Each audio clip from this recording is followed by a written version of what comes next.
I did do that. You It do it. was I dare you. I double dare you. it felt like it definitely felt like a halfway there episode. A lot of all right, let's get these characters over here now and these over here now and get them here set up like the whole second act kind of took off. Yeah. Well, before I watched it, I went and rewatched the second half of last week's episode where I was fading in and out. Oh god, that was a good second half. Yeah, that was a Yeah. treat Well, right yeah. there. So basically, it was mostly it was like I had missed most of the bank, or I guess Mm-hmm. it was not the bank. It It was wasn't the a bank. Argus. It Yeah, was it was what an facility? Argus. Well, what facility was it? They were government building the DMV or something that they were No, it invading. was in Argus. It was in Harcourt's job. Didn't they go into Harcourt's job? No, No, it was the place next to the pet store, whatever it was. yeah, I think it was I was thinking it was supposed to be a DMV. Because I remember at first thinking it was a bank and going, man, this is the weirdest layout of a bank ever. And then thought I saw like DMV on the walls or something because it was like they were taking down different little representations of the government. So it was, Got you. pieces of the bureaucracy Yeah, I think that they had mentioned they had previously hit a bank. or some other.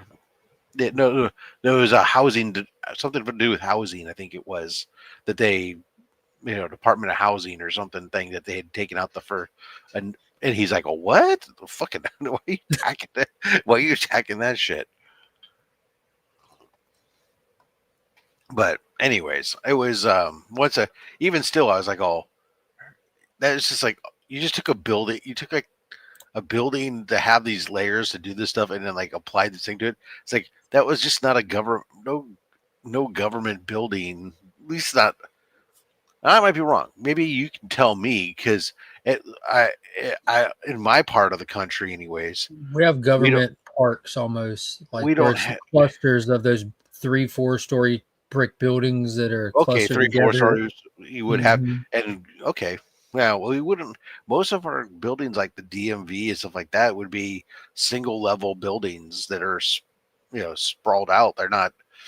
You're not Yeah, going up and down so like our stairs. current DMV is in a retrofitted shopping plaza, where you had a grocery store, a Piggly Wiggly at one time, and some other stores on either side of it, in a little strip mall. That's been retrofitted. It's now like a gym, the DMV, and then on the side of it is like a couple of little restaurants. And then our tag office is part of the government complex. We have like where they built like an air quotes here new. I mean, it's new-ish, like a Mhm. courthouse. It's like 3 stories tall. And then you have the public library, the newest version of it. It's not the same one from when I was a kid, so I call it new. It's a big, nice public library. And there's a couple government buildings in that plaza with it. And in that tag office is a reverse 2 stories. You park on ground level, and the back, it's a hill. So the back side of the building is the second level, but you don't really go in down there. You go in from the ground level. Okay. I just chalk it up to, the only thing we've seen in this best dimension ever is this small little town of Evergreen, which is like Right. Miss Mayberry. They don't have many structures to begin with. Yeah. Reminds me of Downtown Hazard. Yeah, everything there would be retrofitted at that point. Even the pet store, it's like I got to get to the roof. um. Yeah. It struck me as like, well, those aren't. But then I had to remember, okay, that's just my part of the country has a little different architecture. We don't Yeah, I have. bet if you go to New York City, the DMV or DDS services is probably in the 47th story of some random building. It'd be great if they out here what they should do is they should take over a shopping mall. The DMV could set up like in like where the Sears was, and then make the rest of the shopping mall the fucking track. You're gonna go take a driver's test. Hop inside just pull your car in, and now you're going basically going around a track. It's So inside. that's what we do here. That would be fucking hilarious. So like they take you out to do your driving test. They don't Mhm. have a dedicated track. You'll go out on the road, but then like to Right. do your parking and your parallel, it's literally behind the building where like the loading docks would have been if it was still a grocery store. Or maybe not at the DMV, because the idea is to test you on the roads. But maybe a driving school can do that. Take over an entire shopping mall and Because have your own the cloister motorcycle license, they don't take you on the road. They take you for the cones, which in they the do area. that. Yeah, Yeah, they do because you that have to behind. Yeah, because you already typically have a driver's license when you get your motorcycle's license, but so you should know the rules of the road. But it's, can you handle the the further bike? certifications and Yeah, yeah. it's just like getting But yeah, your they do that with ours because again, we're more rural. Like I'm kind of like a definitely more rural. Like Mhm. so like that way is like the city of Augusta, like which is urban, and then this way is like the country, which is rural. And I'm right here where everything's just flat. stuck And in the middle with you. yeah, we're not flat like topographically. We're very hilly. You know, all this used to be like animal It's pasture. smooth brained. No, no, I'm just kidding. Mhm. No. But all the businesses and stuff isn't super clustered together. You'll Yeah. get like here's a little clump of them, then here, and then No. we have like a main vein. You know, there's a road where most of the stuff, Downtown. No. like the road that'll take you from here to downtown, has got Oh, stores okay. Yeah. the stores the whole way. You know, Yeah. Walmart's, churches, Carolina potteries, Yeah. I mean, restaurants. although I've spent most of my time here in the suburbs of California, I have spent time like I lived up in the mountains and stuff, and you'd have the different towns, and you'd have the road, and we lived outside of town. You'd drive into town to go get shit, and there'd be Mhm. nothing in between and stuff like that. And there's completely different setups, and some certain towns wouldn't have certain things. You have to go 2 towns down to get to the one that had the big real supermarket or something, and it was all different. Yeah, that was kind of fun because I mean, you go downtown where it's like city. You know, Augusta doesn't have like massive skyscrapers. We got a couple of buildings that are fairly tall. I would say 10 to 15 stories, something like Yeah, that. But ultimately, Augusta looks like evergreen. You know, it's a bunch of brick buildings that are all like touching each other, and they're roughly between 2 to 4 stories tall. Like that's what Broad Street looks like, both sides all the way down. But it's Augusta's one of the oldest cities down here. You know, so a lot of the stuff hasn't been rebuilt, but it's been maintained and kept over the years. So you'll have this old brick building. You'll go inside. You can see like some of the ceiling tiles from the 1920s still that look really cool and everything, that they just try to keep them clean and kept up and everything. But then the inside will be like decorated like Hispanic restaurant or an Earth Fare restaurant. So it's a cool little mix of whatever vibe and aesthetic the business is going for with 1800s building, just but you got to natural keep building. them decorated. Got to keep them decorated. Mm-hmm. Good morning, Bleak. Good morning, Louie. Good morning, Paul. Yes, How are y'all doing today? or yesterday, but Or today's more. tomorrow if you're in Australia. Yeah, yeah, sure, why not? Tell us how you're doing tomorrow. How's tomorrow going? We'd like to know ahead of time so we can plan accordingly. Yeah, do I need to? I don't know. Yeah, I got that. I Do I completely need a forgot. life vest? Yeah, I, I I was think about it's. that's a I think better that thing should to be our say than what I was standard going to right say. now, Rob. I think that should be our standard. Just prepare accordingly. Expect the worst, hope for the best. I do Oh want well. to. How's tomorrow looking for the comics curing cancer inventory? The stuff coming in. Well, I'll open stuff on Sunday. Sundays lately, I've been doing a live stream on IG. And there's a couple boxes here to undo. I know that one of them has some original art that Sleepy Reader sent in, and I think there's a box of some raw books, and looks like there might be a couple boxes with a slab or two in them. So we'll Good see. morning, Brando. Good to see you in here. Goes without saying, man. Glad you're safe and okay, and the family's all right. I'm glad to see that you have a phenomenal community around you that has risen to the occasion. I hope they continue to rise to the occasion to make you and your family whole again, my friend. Very, Indubitably. very, very proud of you. Very, very proud of you in the way that you have handled this situation.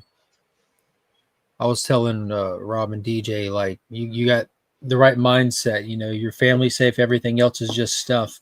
But I mean, stuff means stuff to us as well, and it can be difficult. So I'm very proud of the way you appear to be handling the situation, my friend. Just picked up the first appearance of Ginger. Cool, nice, nice.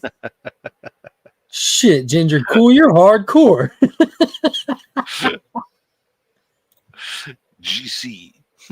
Yeah, GC started. I said, stop calling me that. What the fuck? Yeah, that show is wild. Yeah, it was it was funny because like I think I saw your rating before I had seen the episode. Yeah, I think I gave it a 7.5. Yeah, so yeah, and I was like, oh, okay, well, Mark's giving this one a lower. It means there must be some more story involved in here. and I went and watched it. I was like, oh, you know what? There's something this episode. There was something about it that I liked more than some of the other episodes thus far, and I don't know if it's just because I can start to sense the feel that some of this stuff is starting to come together now, and we're going to start to get some reveals of what's going on pretty imminently. So, yeah, it was. I think I gave it a good score. No, you did, but I mean, compared to some of your others, it's a half a point making it the lowest one.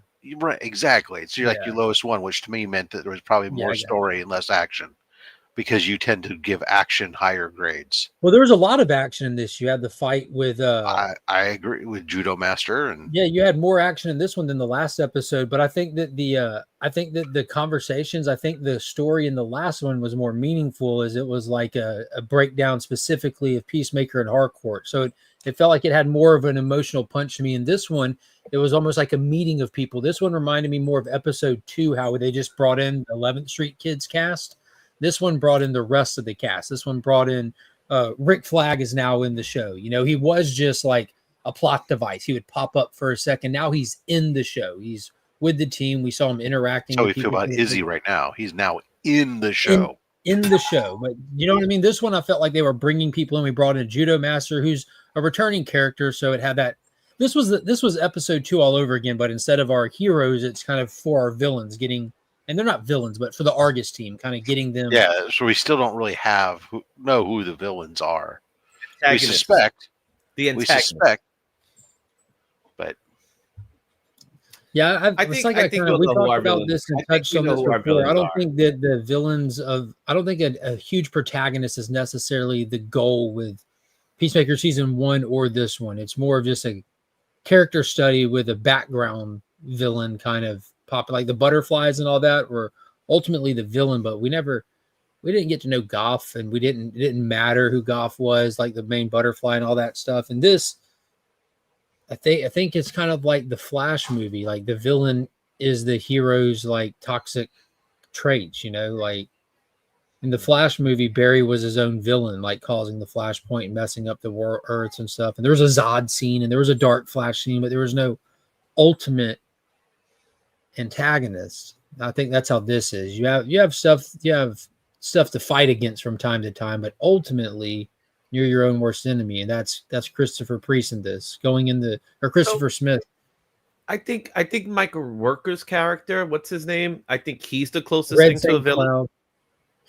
I think he's the closest thing to a villain. Eagly's, he was written to be Eagly's nemesis. Yeah, God, me and Rob were laughing about that. I've opened my third eye. Did you see the after credit part? Yeah, where he's just going down the food list. The beluga got me. It's too much, man. It opened my eye.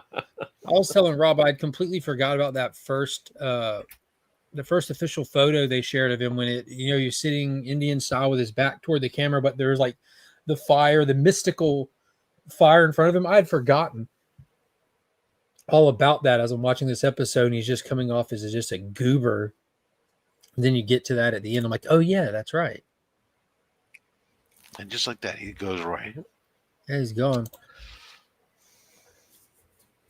We're all pretty aware. Well, first off, good morning, Aaron. What is going on? I recently finished third episode of Peacemaker, like 3 a.m.ish. She says, we're all pretty aware they're crapping on all of us with bad stories, and it's mostly with embezzled and laundered around tax dollars while they try to control, detonate a bunch of U.S. companies. Man, I feel you on the, I've made that accusation against big studios laundering money through movie projects and stuff before. Batgirl? A lot of the fake inflated budgets, like the money that they spend on these movies doesn't all go to these movies at all. Bob Chapek got in trouble for keeping dirty books at Disney. He should wash them. Hey, assigning money, taking money from one place and putting it in another place to make it look like that other place is more profitable and stuff like that. I'm assuming all companies of that size and caliber probably play fast and loose with whatever they can to benefit themselves. We call it creative bookkeeping. Creative bookkeeping, yeah. And then later on, as you get even bigger than that, it's called. Good morning, Stephanie. Oh, God. Good morning. There's a financial term or something. There actually is a financial term for. Is it fraud? Is it no? Larceny? But it's embezzlement. No, well, embezzlement is a form of theft, but it's along the lines of basically massaging your numbers essentially in order to make them look, to tell one story when, in fact, that story might be pure fiction. It seems like lying.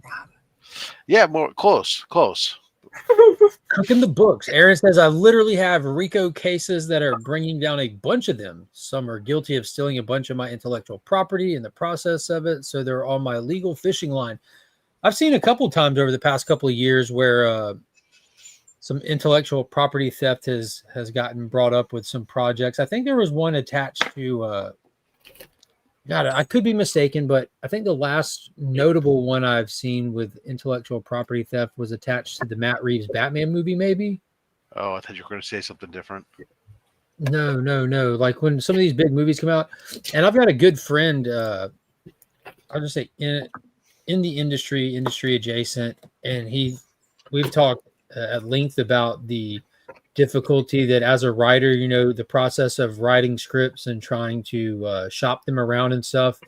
And it doesn't take a lot of time to go by before you start seeing your projects, not one-to-one, but your projects have been made into a movie by somebody else, knowing that your script is sitting with that company and knowing that they changed it enough to not be yours. And didn't Roger Corbin have that problem? I think Roger Corbin was that problem. And he didn't steal script. He just waited on you to make the movie, and he just did it again. I'm just saying. Hollywood's rebel, baby. Mm-hmm. What is going on, Jenko? Hello to you. Good morning. Good morning, Bleak. Hey, good morning, guys. How are you? Bleaker. Good. Hey, Bleaker. Hey, what's going on, man? Bleaker, how do you feel about intellectual property theft? That's a really hard thing to tackle. It's very hard to prove.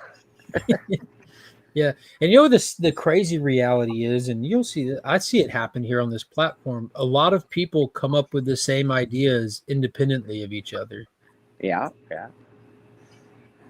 I don't know. I think we all sort of do the same shit. And then when somebody does something new in our group of people, then a couple other people try it. Yeah, always the way. I think I'm thinking more along the lines, or in terms of like in the professional industry, like Aaron pointed out, like he's seen some of the big companies that are guilty of intellectual property theft. And I've got a friend that's a screenwriter, and he's like turns in scripts, and the process of writers turning in scripts is very precarious because like though you get them like it's almost like there's a process that it's not the right word for it, but to have them patented along the way so that it's still your script, but as you're turning them into studios and these people are reading them and they're now in possession of a copy, they're not allowed to adapt it without hiring you or paying you or giving you credit and all that, but they can read that and then hand it to a writer like, what do you think of this script? And they can say, I don't like it. Then 6 months later, that writer can then write their own version of your script that's no longer your script, and they don't have to pay you now. They have their own version of it. What you're saying is we get Armageddon, and we also get the core in the same year. Is that what you're saying? The core was fantastic. That was not theft. Always like that. There's always two. Armageddon went up. The core went down. Deep Impact. Now that was theft. That's true. There it is. The Illusionist and the Prestige. Yes. Yeah.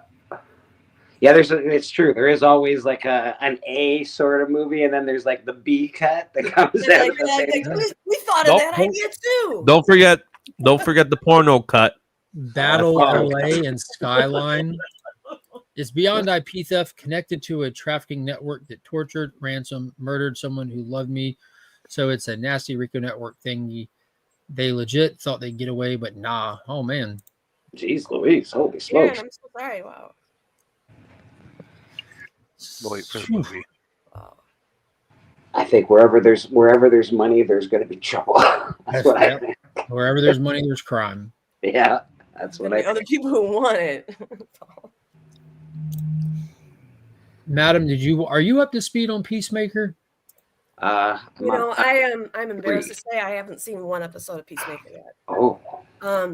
Just because I was working so hard and traveling to this art show or whatever. I'm in Tahoe right now, so. Working so hard on traveling. Did you have to hitchhike, ride a bike? What made it? I'll tell you. It was 11 hours. I went through hail, sleet. We came across my partner and I came across some random donkeys that were by a gas station. They're called burros. I smartly decided to feed them some pretzels from my window. Okay. You were giving. So I rolled down. I got my window down, and here they come. They're coming towards me. I'm like, oh, they're so cute. Let's get the pretzels. There's 3 of them. They're all like in the windowsill. And finally, one just like takes my pinky and starts to think it's a pretzel, and I scream at like bloody murder. And look at his ass. I had an ice on my pinky the whole day. It was bleeding. Hard out here. The stupidest thing I did all day. Nibbled on by a donkey. And even after it bit me, I was still like, here guys, here you go, here's some more. I'll forget this one here. Well, I didn't expect that story from you today. I'm glad you shared. Sorry. Though I was never expecting Madam to tell a donkey story. Yeah, I wouldn't have called it impossible, just improbable. Pinky in the burrow. Pinky in the burrow. That's a different adult-oriented cartoon. Well, I think so, Brain, but yeah. Aw. Bleak, are you watching Peacemaker? Yeah, I think I'm done episode 3. I gotta watch episode 4 today. Caught up on most TV stuff. Alien Earth is caught up. The only thing I haven't really finished is the Neil Gaiman stuff. The Sandman. I don't know why. I just can't finish the season. You know why, but Sandman's good. Well, no, I'm right there with you. Like before all this stuff exploded, I was trying to watch season 1, and I just can't get locked into it for whatever reason. I find myself like drifting off. I'm like, wait, I need to rewind it. And I'm like, dude, okay, I'm just not in the headspace to watch this right now. I need to wait till I can Dude, when You know, I just can't find watch stuff, when you have to like hype yourself up to watch stuff, it's like not even worth it. Like, yeah, well, that like I was excited to see it. I was looking forward to it, but when you turn it on, I find myself just daydreaming, or I'll pick up my phone and like it's not that I'm not like I'm having to force myself to watch it. I find myself just not being drawn into it. That's sort of how I feel as well. Few episodes are like that, though. I think once you get to the diner scene, that's when it starts getting more exciting, and then of course the cereal convention is pretty intense. And it is one of those shows, you know what I mean? And then obviously with the second season, there's there's not really any love for it, for what's going on with, you know, the creator. Yeah. So that kind of like throws it off too, but the series itself is good. It is good. I love it. I'm with Legion. For some reason, I just find myself drifting away, looking at my phone, having to rewind it. So I just sort of put it down until I feel like I can watch it like in its full extent. Yeah, because I feel like I'm missing it. Yeah. Aaron says at least there's a bit more story in this week's episode of Peacemaker, but we got a long way to go before we get the culture back on track from the attempted hijacking in general. I don't know if I'm prepared to, I get the sentiment. I don't know if I'm prepared to place that label on it yet, just because I know I've talked about this. All we've gotten so far from the DCU are the James Gunn projects, which I think Peacemaker and James Gunn go together like Pete and Carrot. I think it's a perfect fit.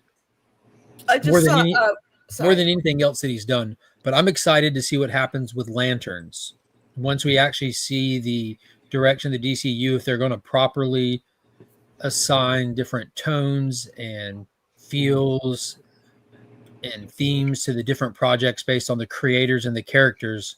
I don't want to see the DCU painted in the James Gunn brush.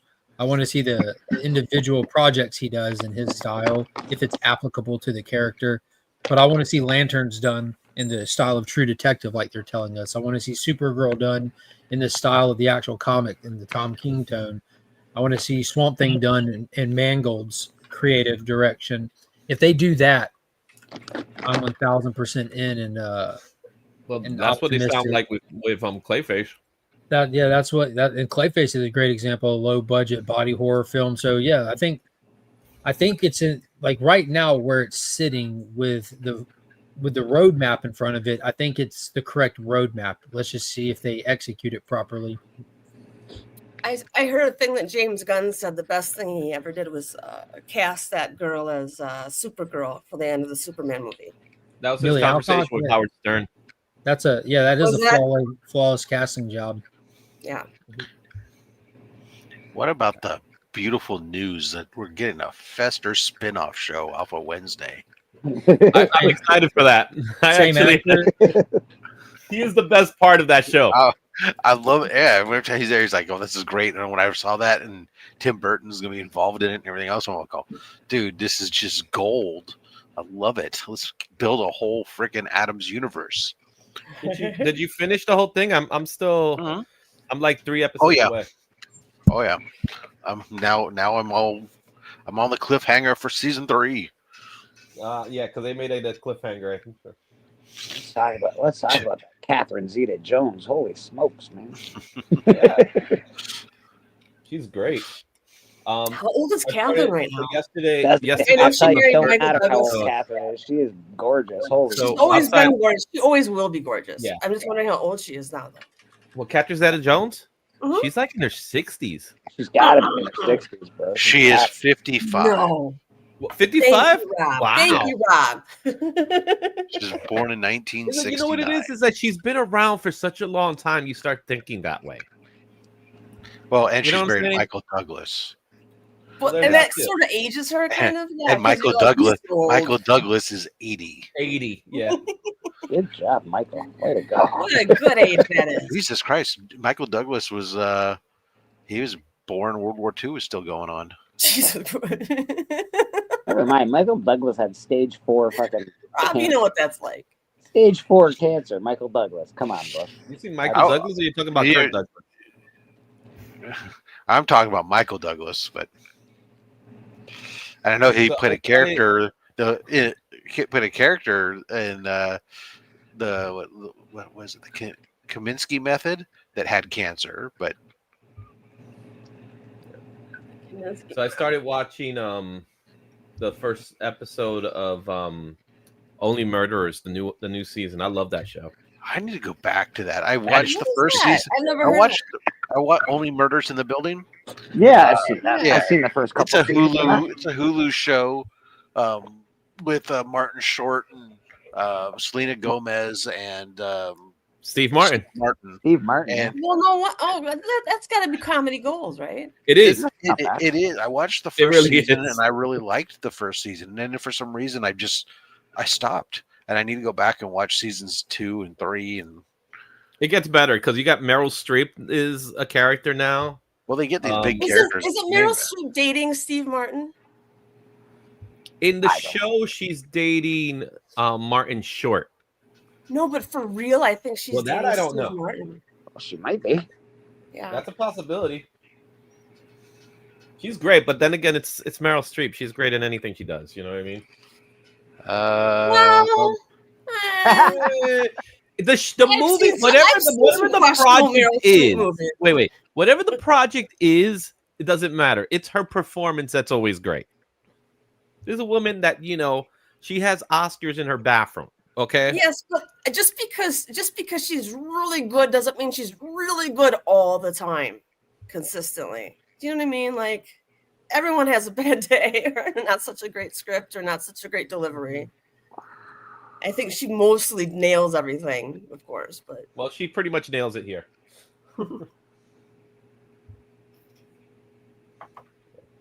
The only thing I have with that show is that if the show's called Only Murderers in the Building, there's always a murder in that building. So why do you want to live in this building? Yeah, that building's got some problems. I should say so. Police precinct in the building. Yeah. And it's one. It seems like it's one right after the other too, because the way they film the seasons, they're like, okay, we're done. Oh no, there's another murder. Okay, we're done. Oh no, there's another murder. And this season's the same thing. Like this season, you got Tay Leone, who's in it, and she's amazing. I think she's one of the most beautiful women out there. So Tay Leone's in it, and now there's like a mobster theme into it. Okay, all right. So it's pretty funny. What was it? 2 seasons ago, I think the second season we get Nathan Lane. He was in the first season. Oh, I love Nathan Lane. He's in the second season. So good, dude. He does more in the second season. Okay. Yeah, He does more. He had a pretty good sized role in season 1 just because he was financing the podcast and at odds because like with them later on. He's still, it's been a while, but yeah, you have that part. You have Kamal. I could never say his name. Kamal. What he was in Eternals. I don't know, but keep trying. Oh, Kamal Judy something. You know who I'm talking about. He's great in the show. So definitely worth watching. It's a fun, quirky little show. It's all right. Not bad. Yeah, it's one of those shows that if you want to just sit back, have a good laugh, you watch it. There's no theme. I'll get around to it eventually. Right now I've been like filling in my time. I've been watching finally getting around to watching Resident Alien and filling in that. That's been kind of fun. That's in my to-do list. What about Dexter? Have any of you guys been watching Dexter? Crushed Dexter this season, man. It was really good. It's amazing. Thank you. Yes, it's the old Dexter is back, right? If you're a Dexter fan, an old Dexter fan, this season really was for old. Like it really brought it right back to where it was. I feel exactly the same way. I'm not gonna lie. I hated not the newest Dexter, the one where he was a kid and everything. Yeah. I hated the one before that where he had his son and everything. It was awful. I absolutely couldn't stand that. I enjoyed New Blood. Yeah, but like the first season was so good, the second season was so good, and then it's like now this season is so good. Yeah, this is really good. They did a good job, man. God. And I love that Peter Dinklage is in it. Don't get me wrong. There's some really stupid parts in it, like and Doogie Howser.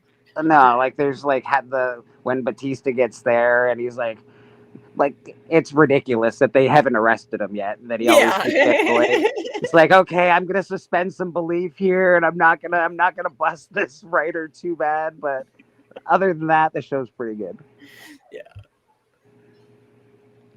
Yeah, I got to get caught up on it.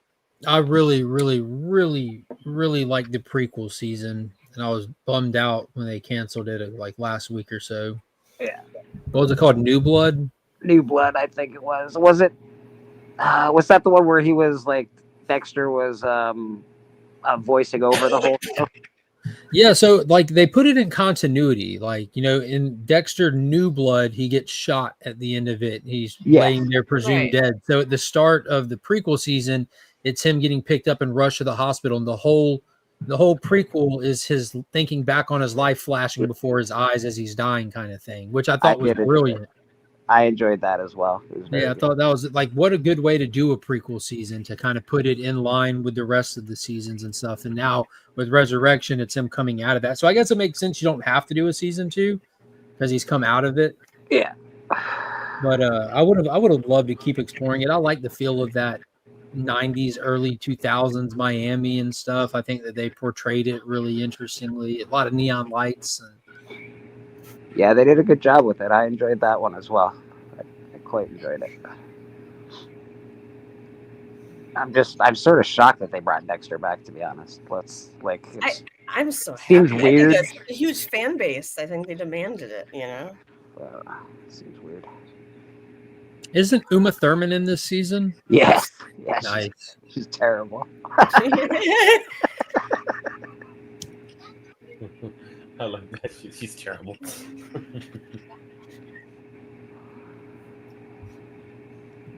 She's got a great haircut. Yeah, she does.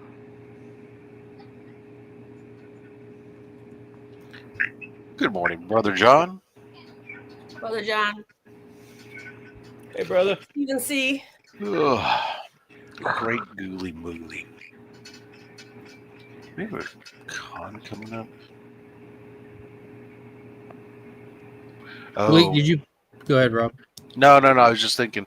I was trying to think if I had a con coming up or not. But I remember I had one that in September I was thinking about going to, but I'm not going. Down to LA Comic Con. Oh, okay. That's a couple of miles for you, right? A handful. And what's worse, it's in the middle of fucking LA. So that would be the absolute. I'm hoping so. There's almost nothing worse on the West Coast possible than to have to go to something in the middle of freaking goddamn the Los Angeles. You don't say. How far away are you, Rob? I'm in Tahoe. How far away are you from Tahoe? To Tahoe, it's about 6 hours, I think. Oh, Jesus Christ. I got really lucky this year. Normally, Niagara has one Comic-Con I'm completely per wrong. year, and I actually get another Comic-Con in December this year in Niagara Falls. So Lake Tahoe is 3.5 hours away. Okay, that's not so bad. Too bad. 231 miles. 231 miles. Right, but it's through some, some of it's through some mountainous areas. Yeah. So some of there's a couple different ways you can go, and the estimates are anywhere from 3.5 hours to 4 hours, essentially. So, but they're all on one tank of gas. That's not so bad. Or if you're driving an EV, you at the edge of your limit of I'm going to shit myself. All right, guys. We hope we have a lot of downhill, and otherwise we're going to need to stop and charge. Well, at the art show I'm at right now, it's at the Reno Tahoe Convention Center. And so we set up yesterday, and I got to walk around and see all the other artist stuff. Mm-hmm. And like some people have they had this gigantic, 20-foot tall deer that had fiber optics in it that you could walk inside of, that was all blinged out with all this stuff. And a whole village made it. Wow. The village it's super cool. Just walking around looking at everyone's art is really, really interesting. How did you do, madam? Did you do well at the art show? Well, so far, all it was last night was VIP opening, Okay. and that was just for a couple hours. And I didn't sell anything, but I did have a lot of people come by and like say like, "Oh, this is really good," or "I really like this," or "Your portrait's really good." Or, Did you bring your cosplay outfits? Like, are you gonna be I don't know, Poison Ivy to try and sell it? No, That will be for great. some reason, I don't think those two things marry very well. So, what? I mean, come in a pretty girl in a nice outfit doesn't marry well with art. This is I not am a in a comic. nice outfit, but it's a lot more traditional and sophisticated. All right. Yeah, this is the Reno Tahoe International Art Show. It's more of more fine art stuff. Yes, although I That's did see a fine. guy walking around with blue suede Art. shoes. That was cool. That's fine. Art. Yeah. This is actual art, not comic art. Sorry, guys. And my boyfriend Oh, made a excuse comment. me. Not that My boyfriend comic made a art isn't comment. actual art, but you know how they think. It's just like our comic books are really books. You know, it's just that those other people are gonna look down on it. Yeah. My boyfriend made a comment after he saw everybody come in, and he's like, "The art group really dresses differently, don't they?" Yes. It's like when you go to certain places and they're like, "Yeah, I'm really into comic books," and then they tell you who they like, and it's like a whole bunch of these, indie creators, like hipster indie creators, and it's like, "Yeah, I like this, I like that," and I'm like, "What about Superman? You like Superman?" Why you gotta be mad at the hipster indie people? Why you gotta do that? Oh, okay. It's So one of those things where it just cracks me up every time. I'm Like, assuming that deer you're talking about must have been like in the post playa art area, like post playa. Deer? Yeah, was it in the post playa art area where they got like all the Burning Man stuff? That's Oh, did you know when we went to the store, they said, "By the way, we've been cleaned out because everyone from Burning Man has been coming through here," and they just started like getting everything from the grocery stores. They've had a hard year at Burning Man this year. I know, and I said, "How was Burning Man?" I heard that was just like a huge sloppy mess, and he said, "Actually, his sister covered it, reported on it, and it was actually okay. It was okay." Yeah, it was totally fine. There's only one murder. It's fine. First That's all it takes, Nations right? That's all you need. First Nations Indigenous Peoples Pavilion. Yeah. One murder, a success. It was super cool. You know how it is. The show proudly hosts one of the largest indoor-outdoor sculpture presentations in the U.S. Over 600 plus sculptures walk, included a special feature from the National Sculpture Society and 3D artwork from tabletops to 40-inch monoliths or 40-foot monoliths as part of the post-playa art feature. Interesting. Rob, that's just 3 hours away from you. Yeah, it is. I'm not saying anything, but if you really loved me, you'd come. But whatever. So funny. My wife said the same thing. What? Rob, you get in your car now, Rob. You could be there by noon, buddy. And then you said, "Yeah, that was about an hour ago." At least, Rob, come like hang out by my space and like look interested and like into like really wanting to buy one of my pieces, you know? Get my top hat and my monocle out, and there you go, the monocle. There you go, the villain. The monocle returns.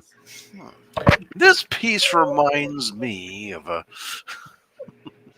Yeah, but I will say that Poison Ivy piece I did. Yeah. A lot of people have commented on that, and I like that one a lot. And the Longfellow portrait I was doing, I brought that to work on, and a lot of people like that one too. Longfellow, like the poet Longfellow? Yeah, because I applied for a grant, Bleak, to make a full-size statue of Longfellow for Americans Garden of National Heroes. And I'm going to find out in mid-October, I think now. Yeah, I've seen some of your stuff. It's pretty awesome. They'd be stupid not to get you. Oh, thank you. Yeah. Instead of like sketching up like what I would have done for Longfellow, I loved his face so much because it has so many wrinkles and undulations, right? He's a weathered man, that Longfellow. Yes, I love it. Like the more age in the face, the more excited I am to sculpt it. Okay. So instead of just sketching up a mock drawing of what I would have proposed the sculpture to be and entering that into my grant, I just within 2 days like just sculpted his face and took pictures of that and sent that in. Wow. So hopefully that will be the clincher. I like these. Look at this. A ticket, single day ticket's only $25. 3-day pass is $50. Even the VIP is only $90. Yeah. And just like comic books, what does a VIP get you? Oh, it gets you in a little bit early. You get a preview, and you get a VIP lounge on site. So a little section where they're going to put some chairs and tables and say, "Oh, this is VIPs only." Yeah, and at the VIP event last night, there was free alcohol. You're very important to us. Nice. Here's a chair. You know what's so funny is I actually did it. I was at Fan Expo San Francisco like 2 years ago, I think it was, and I had a VIP pass, and I went to one booth, and the guy goes, "Oh, you're a VIP here," and he pulls a chair out of the corner of his booth, and he pulls it out for me to sit in a chair while I'm looking through comics at his booth. And I'm like, no, that's all right, cool. I thought he was going to be like VIP, right? How old are you again, sir? Let me get up the little red carpet for you, sir. Here. Yeah, I got that. Yeah, I'm nearly twice as old as most of these comics. God damn it! Nice. Well, I should get some real inventory. I remember in my day, people used to put chairs up for old. It was weird. It was a weird experience at that. But hey, that's what you get for being all fancy with your VIP passes. Yeah, well, wait till you see it. See, I'll show up, madam. I have the top hat, my monocle, with cargo shorts and flip flops. You'll fit right in. No one will give you a second look. You gotta have a no cane one will too. Even know you're there. You know, you gotta have the monocle, the cane. Oh, of course. You know how many canes I saw? A jewel encrusted cane, no less. Yeah, not just any cane though. It's got to be a sword cane, Rob. You got like a sword. Those are. It's a sword on one end and a bong on the other. What are you talking about? Well, that's the cane you'll be the penguin. A sword bong cane. Now, why isn't this a thing? I think we just got $1 million idea here. $1 million idea. Don't puff on the other end, man. Jesus. When they ask you about it, no, it's not a bong. It's a flute. That smoke comes out of. No. Go ahead. No. I was just thinking of other instruments to do that with. I was thinking all of a sudden taking an oboe and making an oboe into one hell of a bong. TM says we got to bring it to Shark Tank. All right, let's do it. Not only will this help you walk, but it helps you sleep too. Anti-anxiety. That's right. Yeah, it makes me fear less. I don't fear as much when I walk around. I have a sword and a bong. All good things. Pretty cool. What could go wrong having a sword well high? Right? Nothing could possibly go wrong.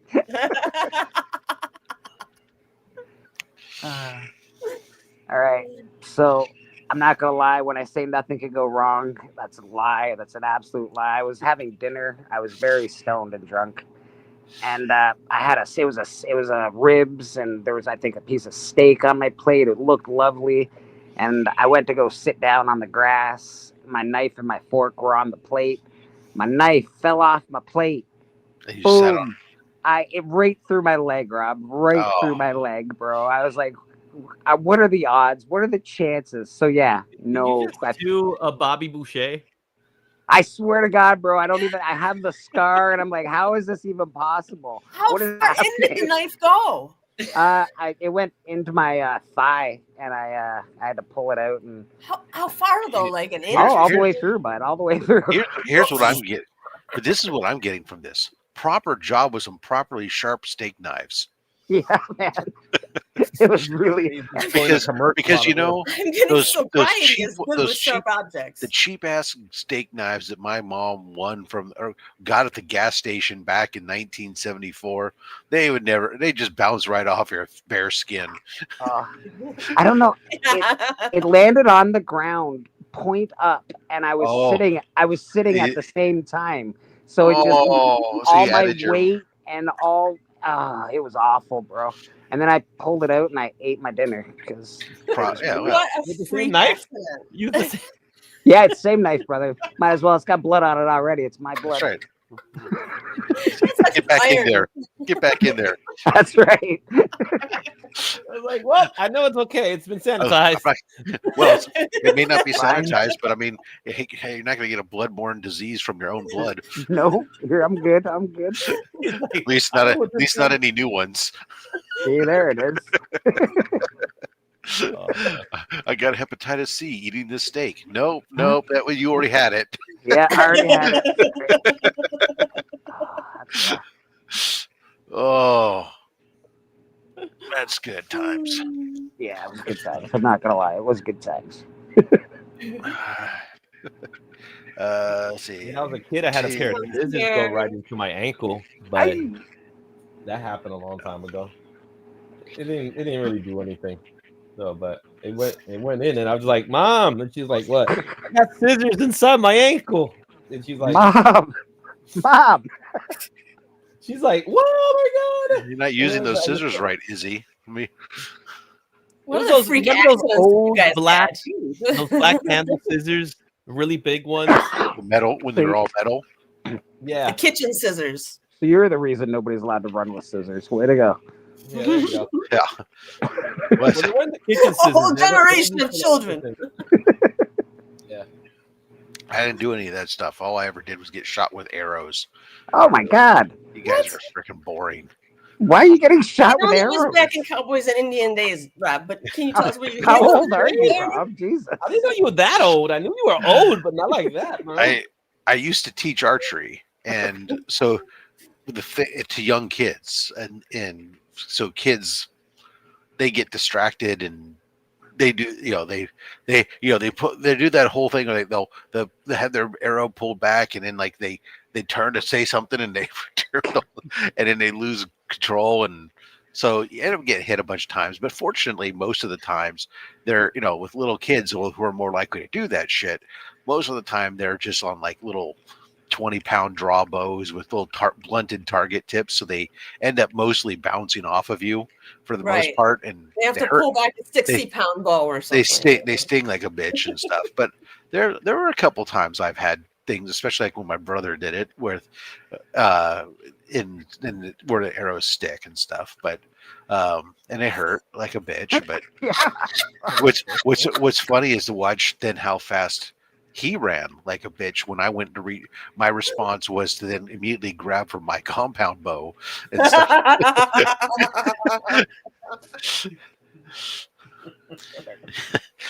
So, but yeah, no, I used to be. My Uzi, and then he started running. I don't know what. When I was young, I used to I was an archery instructor, among other things, and used to teach at the YMCA and the Easter Seals camp and the Cub Scout camps and stuff. So a lot of young kids. What's the trick to archery? I know, like, don't you have a dominant eye you're supposed to be using? Or trick to archery is get a gun. I mean, it's not quite the same. Archery is usually not the same with as far as dominant eye as with rifles and stuff. Because with archery, it's about typically just you're keeping both eyes open. You're sighting down the shaft of the arrow, but it's more about controlling your breathing and holding still because you're moving this arm. Most people don't have a lot of strength. Their arm moves, and just a little bit of movement really affects where that arrow goes and stuff. So it's being able to really hold it still, and that's why you see a lot of archery competitors. They'll even use mechanical releases and stuff because how your fingers release on the string and stuff. I never liked mechanical releases. I always thought they were cheating. Yeah, But I don't remember any when you get up to like the Olympic level archery, you'll see all kinds of weird contraptions on those bows and stuff because they're using various different mechanical releases. You have different kind of sight, you have different range sights on there. Like I did have like on mine, you'd actually weave into the string a sight hole on the back sight on this would be woven into the strings when you pull back the string. You And get sighted in. it's right up. You're basically looking right into it, and then you're lining it up with different ranged posts on the other end that you can line up to get your sighting on. But So it's just controlling your breathing and being it's really like any other shooting sport. It really is about first and foremost control and mental discipline, and then secondarily the device that you have, and how there's different things you can do to it to make it more easier to use, make it stable, those types of things that come into play. So yeah. but from a simple standpoint, we used to just basically try to teach them to hit a target downrange. So you didn't release Preferably. deer. You didn't release deer and be like, all right, whoever gets the deer gets to eat tonight. No, you never do that. Never do that. This guy fancy So himself you a wouldn't go Daryl hunting Dixon for over deer here. before? Mr. Bows and dad used to- Arrows. Matter of fact, in most of those, in all those camps, you never even used targets that were shaped like animals because that was not what they were trying to. They were trying to teach it as a sport and not as hunting. So it was always, and for the young kids, it was always usually paper I targets. just got a point. Like, is that really wise? Shouldn't we still be teaching kids how to hunt? Because isn't that a skill that is something that In the suburbs, it's very, yeah, you're right. It's that you absolutely need to go try to find a deer in the suburbs, and no. In Wisconsin you do. Not in the Bronx, I'll tell you that much. There are classes that you can take to learn that stuff, and I think you should if you want to be a hunter. But for kids that are going to summer camp, yeah, the last thing you need to do is teach kids how to arm themselves and just go shoot things that are moving around. We're going rabbit hunting, and then we're gonna skin it and eat it. So, Fantastic. talking about bow hunting. When was the last time you went bow hunting? Dude, I've never been bow hunting, but I've like my friends' dads, like they would have compound bows and they would hunt deer, Yeah, like in Turkey. Yeah. Yeah, a lot of people do. Yeah. I think that's cool, man. If that's your thing, like that's like a Turok experience, right? There's not as many dinosaurs when I go out. No, it's not. But like, it's just like Velociraptor with fur is exactly what a deer is. It's exactly what they are. If Just as dangerous. If you're a blackberry bush, anyways. Yeah, dude, they do love blackberries, man, and some persimmons, dude. Deer are funny. Blackberry the phone? No. Okay. No, deer are funny. The bad thing about deer is that they can be big vectors for disease. So sometimes there's years where we get more than you have to cull them and stuff. Yeah, but, that's what would happen in Wisconsin too. They'd be like, let's get to deer hunting, people. There's too many of them. And they'll open season at different times or like change the max or whatever, just depending. The answer is let more wolves in now. Right. Yeah. Let's talk about some years, that. they've got to restrict because certain population, but that's why you need more pig hunting. See you backstage. Turn the camera on. As the super smart pigs are coming out of Canada, the hybrid smart pigs are invading America from Canada. Wait, yep, good. Hybrid smart pigs. Yeah, you didn't read about that? No. Oh yeah, no. Up in Canada, there's swarms of pigs that basically they were these domesticated, highly intelligent domesticated pigs that basically had gotten out and had been interbreeding with the wild pig population, and they're running amok and now they're doing calculus. They've been invading south. They've been crossing the border into the northern states. And the thing is that they actually are smart enough that they avoid being hunted. They've learned and deploy tactics to avoid being hunted and such. So So how they do? Have you seen how they do large scale depopulation of pigs and hogs? Helicopters and machine guns. Oh fuck! No, Yeah, I I'm would not. imagine that's Awful. I'm not saying that jokingly. Hogs run in huge. No, I packs and they're know. super dangerous. So they'll And they just got go. thick hides too. Yeah. They just go up and fly over and just mow them down. Like, And that's I all could you see can that really in do. Texas with the wild boars. Like some of them will kill you. Yeah. Well, that's fucked up. But look it what they makes did. sense. Look what they did to old Yeller. Yeah. AR is We trying have to to let bring you up know Old these Yeller again. boars. I'm These so boars are sad. teleporting and attacking people all over the world. It's a real thing. They stole Shakira's purse one time. Look it up. Good And then it morning, became John. Shakira's purse. Fucking pig. I think I might come from that lineage. I think I may come from a lineage of smart pig. I think you're not. That's where the divergence happened. Yeah, probably only a couple years ago. It's barely split me from the smart pig. We'll call them boar. Okay, the Canadian super pigs are a population of highly intelligent, cold-resistant, fertile, hybrid wild boars and domestic pigs that escaped captivity in Canada and are now spreading across the U.S., posing an ecological and health hazard. These pigs, characterized by their adaptability and reproductive success, have caused extensive agricultural damage, transmit diseases to humans and wildlife, and are difficult to eradicate due to their ability to avoid humans and reproduce quickly. How I do see these you how do come these from super all in pigs get Russia. over the border? Hold on. How do these super pigs escape Yeah, they must have good the health care. pens and then He said they're get over the smart. border? They devised a plan. They compensated for this fact that they don't have thumbs. They broke out. Look, it was a Canadian prison. They took hot air balloons. So over just the people border. asking them nicely not to leave. Exactly. I think They we were should like just Saudi- dump them all in Russia Saudi- and just let them deal Did with it. they make one of their? Oh, then Bob, sorry, Bob, you gotta go. You're gonna be a hot air balloon. I'm sorry. Yeah, they came in parachutes. So they jumped from a B-52 bomber and they deployed in parachutes. The border incursion established super big populations are present in the Canadian provinces like Saskatchewan, and concerns are growing about their expansion into northern U.S. states. Eradication efforts. Some northern states with small populations have had success with quick eliminations and widespread eradication. I think that's called tactical nuclear weapons.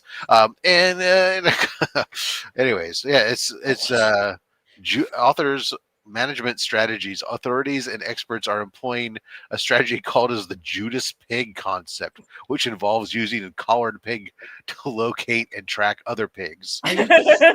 This shit is not normal. I feel like I'm in a sci-fi movie, like novel. Snitches get stitches. I don't know if that makes sense. It's like the orcas are coming after us, and now the pigs. Everybody's pissed. Yeah, orcas are. What I did watch a documentary where orcas were targeting boats and targeting. Dude, it's grudge and like it's inherited. Like Yeah, it's weird. Yeah. We watched a whole episode of that on what is that? There was a Shark Week? There was a ship. There was a TV series I was watching that had What boat? fuck. Now I gotta look it up. But anyways, it was on Hulu, or no, it was on ABC. It was like It was like focused around a ship's surgeon or doctor and on a luxury yacht. That's called Gilligan's Island. No, what's the dude from Beer Grylls. There was a Miami Vice? Don Johnson? Don Johnson. He was the captain of the ship, and it was a luxury yacht. And there was like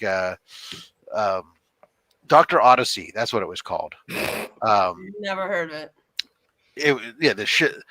It involved like a three-way menage thingamabobber with the ship's medical crew. Was like their romance was a really bizarre thing. Anywho, there was an entire episode where like the ship lost power or something, and it was being attacked by they had stumbled into like the breeding grounds of orcas, and these orcas were attacking the ship, and of course they had a critically injured patient that they were trying to get off, and they tried to put him onto a smaller ship, one of the little runabouts to go take off, but it would get attacked by the orcas, and they had to go back, and it was like crazy stuff. It's a real thing. They actually were. They were. Okay, so I watched a stupid documentary. There's a bunch of orcas. They're wearing fish as hats for a while because one wore it. So this whole sect of orcas were wearing fish as seals as hats. It's ridiculous. There was also a bunch of them that. Mesmerizing now. Dude, it's insane. Orcas are insane if you learn about them. It's ridiculous. I love that Bleeker sits there and says, I was watching a stupid documentary after I just rattled off about fucking super pigs from Canada. Me and Caroline were talking about orca this week. Super pigs. I gotta look into it. And they're trying to tip over Canadian super pigs. Right? I gotta look into it. Who knows? Maybe they'll be able to play. The problem is they have Canadian bacon. Maybe they could form a hockey team, or they could start curling or something. You know. Yeah, Canadian bacon. Let's be honest, it's just glorified ham. Yeah. Ham. Yeah, even most Canadians Canadians make you feel special. I don't know why, but it's really delicious. I'll give you that. It's really good. I give you guys the benefit of doubt on that one and say it was forced upon you by the English with their fucking English breakfast ham. I would imagine, yeah. I would imagine that's where it came from. Yeah, let's blame the English. Yeah. And then you guys said English breakfast ham. I don't like Canadian ham. I don't like it, but I like what you Americans are doing with bacon. So what if we call it bacon instead? Still doesn't make it any better, but hey, you know, it sounds better. Bacon. I don't think I've ever said like, "Hey, I'm gonna go eat some Canadian bacon." I never said that. I've never said that before. Have you, Blaker? Well, you've never picked up a fat chick then. The only time I've ever had a Canadian bacon is when you go to McDonald's and you get the stupid egg muffin, and it's usually me telling them, "Can you substitute regular bacon for that Canadian bacon?" Yeah, no, I've never actually said I'm gonna go eat some Canadian bacon. Hey, Pops, don't forget, in addition to the Wonder Warthog, we also have Spider Ham. Oh, Spider Ham. And of course, on The Simpsons, you have Spider Pig. I got the first appearance with Spider Ham recently. Actually, I've never had it before. I was like, this is awesome. Marvel Tales, yeah, with Captain America cat and Hulk Bunny and the Goose Rider. Yeah, good times. I sent in some books to CGC. I paid extra to fast track them because one of the books, the reason I did it is because you're gonna die soon. No, there's a couple of the books are for C3, including one was I took a copy of the C3 art book with David Sanchez art book available at comicscreencancer.org. By the way, you can go there, get that link, and pick up your own copy today.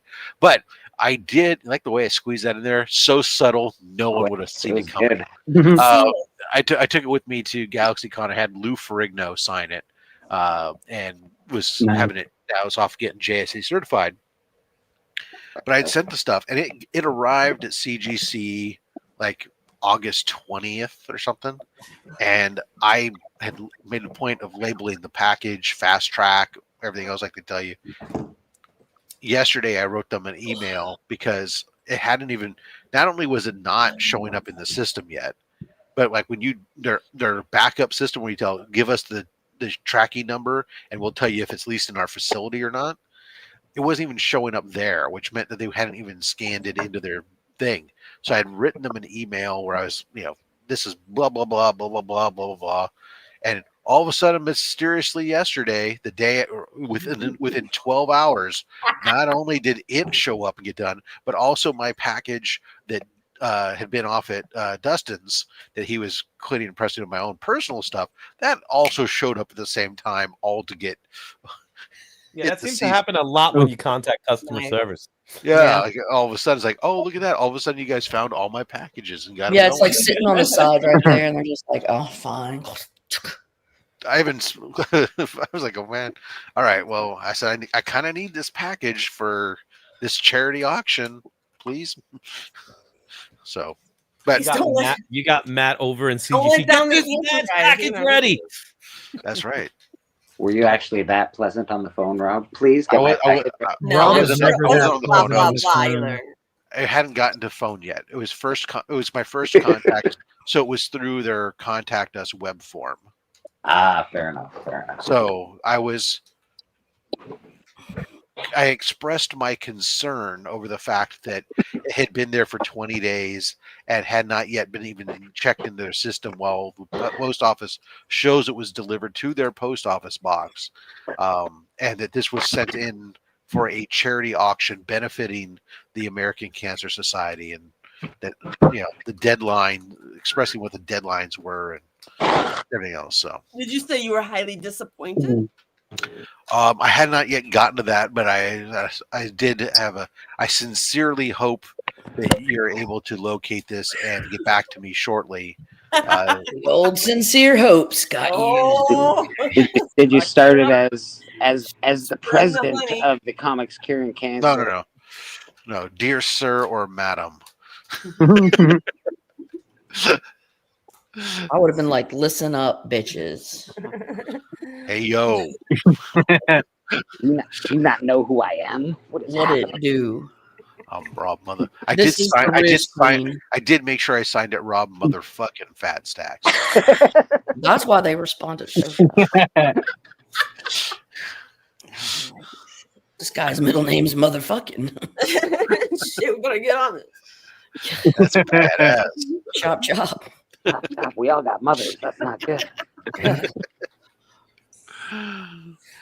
Just out of curiosity, Rob, when you do fast track something to the CGC, what is the turnaround time supposed to be?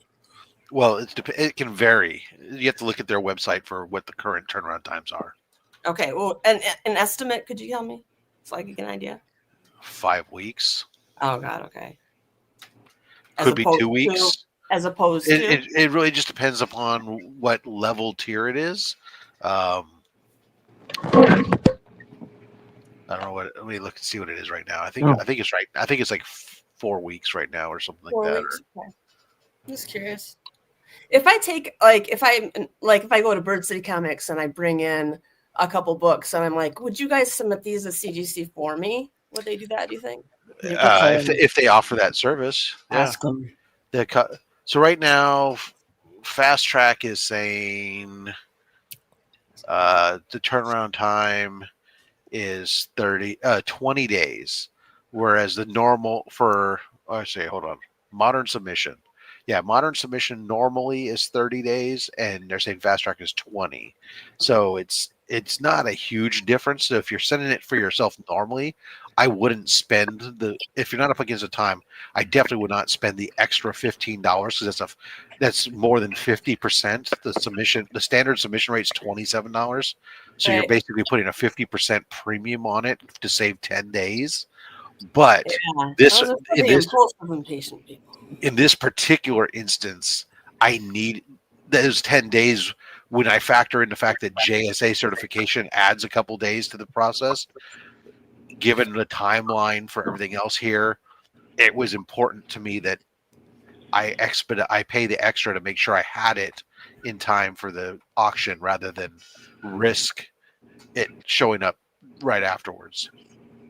Collector P says there's a comic shop in Tempe that submits comics for customers. What's the name of the shop in Tempe? A lot of them do, yeah. I mean, you should be able to check. It's quite a drive for me. So if I could get it at Bird City Comics, that's better. Yeah, I mean, I'm sure that they do. A lot of shops do submissions for you. They'll probably what they'll do is they'll charge you the list rate a lot of Yeah. times. Sometimes it's more, but a lot of them will just charge you the list rate, and then they have their discounts, and that's their profit margin on the submission is the discounts off of the list Okay. rates and stuff, and then you pay Oh. for shipping and stuff. So When are you Brandon, heading home, madam? What'd you say, honey? When are you guys driving back? Monday. She's yeah. at a 11 plus hours. she's at a nerd convention, but not a normal nerd convention. yeah, She's at an art nerd convention. we've talked about her, Rita. Yeah. Rob's coming. Oh, He's gonna pick up one of his portraits I did of him. I brought it here actually. It's not true. yeah, It is true. I can tell in in Rob's face. He was just like, Drive to Reno? I don't know. That's like might as well go to Sacramento. $10,000 a hole in your pocket, Rob. Tahoe, Reno, whatever. They're all the same. Is it? No, they're completely different. Completely different parts of the state. Okay. But they're all in Nevada. Close enough. Really? They are at that point. There's only 3 towns in Nevada that matter. So, I mean. Yeah. And one of them's Las Vegas. I know that. Yeah, Reno, Tahoe, and Vegas. Yeah, that's about it. Oh my God. Outside of that, unless you live right near the border, you don't know any other cities in fucking Vegas. Other than your only other city is Area 51 a city? No, it's not. No, it's pretty desolate. I've been to Vegas and like outside of it, it's just desert. Ain't shit. I mean, it's beautiful desert. Don't get me wrong, but especially when you get closer to Utah, the red rocks are gorgeous. The whole drive was, I swear to God, the entire drive we were driving through like a valley, and there was just mountains surrounding us the whole time. It was a very flat valley. And it was so cool to just be able to see everything. Do you know what I mean? Instead of like looking up and seeing buildings and trees and this and this. Yeah, I did the drive a few times because when I was taking my son to school, since he was in the southwest corner of Utah at St. George, we'd fly into Vegas a lot of times, sometimes, and then drive into St. George. And of course, you end up going down into Arizona to come back up into Utah because of the way the freeways are. But the drive's really nice drive. But St. George, some guy just told me about St. George having an art fair there. Yeah, I think they do. They also host the Ironman triathlon there too. I don't know how they don't know where they swim, what body of water they're swimming in, but I know that it seemed like it was half the time when I'd go there to go to my son's pick him up for school or something. There'd be a billion bicyclists there, and I'd have to be trying to fight to get hotel space, but for all these car loads full of bikes and whatnot. But New York City. Let's see here. Mark, are you going to check out the press conference on apprehension of shooter at 9 a.m.? Yes. Arizona teens. Did they get him? Did they get him, Mark? Finally? Did they get him? No, he That doesn't I've know. seen. I've been sitting here watching a bunch of CCTV footage of stuff, but I was more concerned. Go ahead. No, you're fine. I was saying I was concerned about the shit with Annapolis yesterday, with somebody going to Annapolis. Supposedly a former student that had been kicked out was showing up on Annapolis, was threatening to shoot place up, and they locked it down. And then one of the midshipmen ended up getting shot by the police because the midshipman mistook the police officer as a threat and attacked him with a parade rifle. Hit him with a parade rifle. I was about to say they didn't fire it. No, thankfully. But think about it. You see an armed guy in tactical gear, and this midshipman went at him with a parade rifle. Went frontiersman on him, but then he ended up getting shot. But the midshipman, I guess, is expected to recover with no. 35 minutes ago, it's being reported that suspected shooter has been. So I haven't seen it because I try to steer away from speculative headlines. Me and Caroline were talking about this yesterday. Whenever anything happens, everyone wants answers. Everyone's looking for answers, and everyone's trying to find them. And sometimes the way they're trying to find them is by asking questions and speculating. And there's a couple of places that I go to specifically when I'm trying to avoid the noise. I don't want noise I do, You just you know, want straight in reports. This thing Yeah, happened. the That's what I like noise the AP for. in any kind of event. Noise can be detrimental for some people, and like it can cause you anxiety, stress. It can just drive up your nerves. It can just be just annoying, and just or it can piss you off. So I tried to avoid noise. So I was the place I look hadn't posted it yet. Everyone But, on the internet is Yeah, I Columbo. claimed- Ain't that right? I was acting like fucking Columbo. to be 'Cause, you know, you honest, just- you want to hear some crazy shit? Like it goes both ways, right? Like everyone on the internet can make things like that, but then you have the 4chan community is the one that actually has been or the the most. Substacks or the Reddits. Well, I'm saying Weird. 4chan of all places is the ones that go hardest. You know, like they're the craziest, they're the most determined. They're But they can be the most extreme at times. but yeah. when if you take that energy and that willingness and that effort and you set it on something, they'll get it fucking done. And it looks like it was the 4chan community that was the when ones you that outsource tracked shit them like down. this to the internet, people will solve this shit. Yeah, the internet will do it on its own. Do you remember when Shia LaBeouf did that Yes. that art project That he hung weird the thing, flag? but he was Yeah, showing his ass.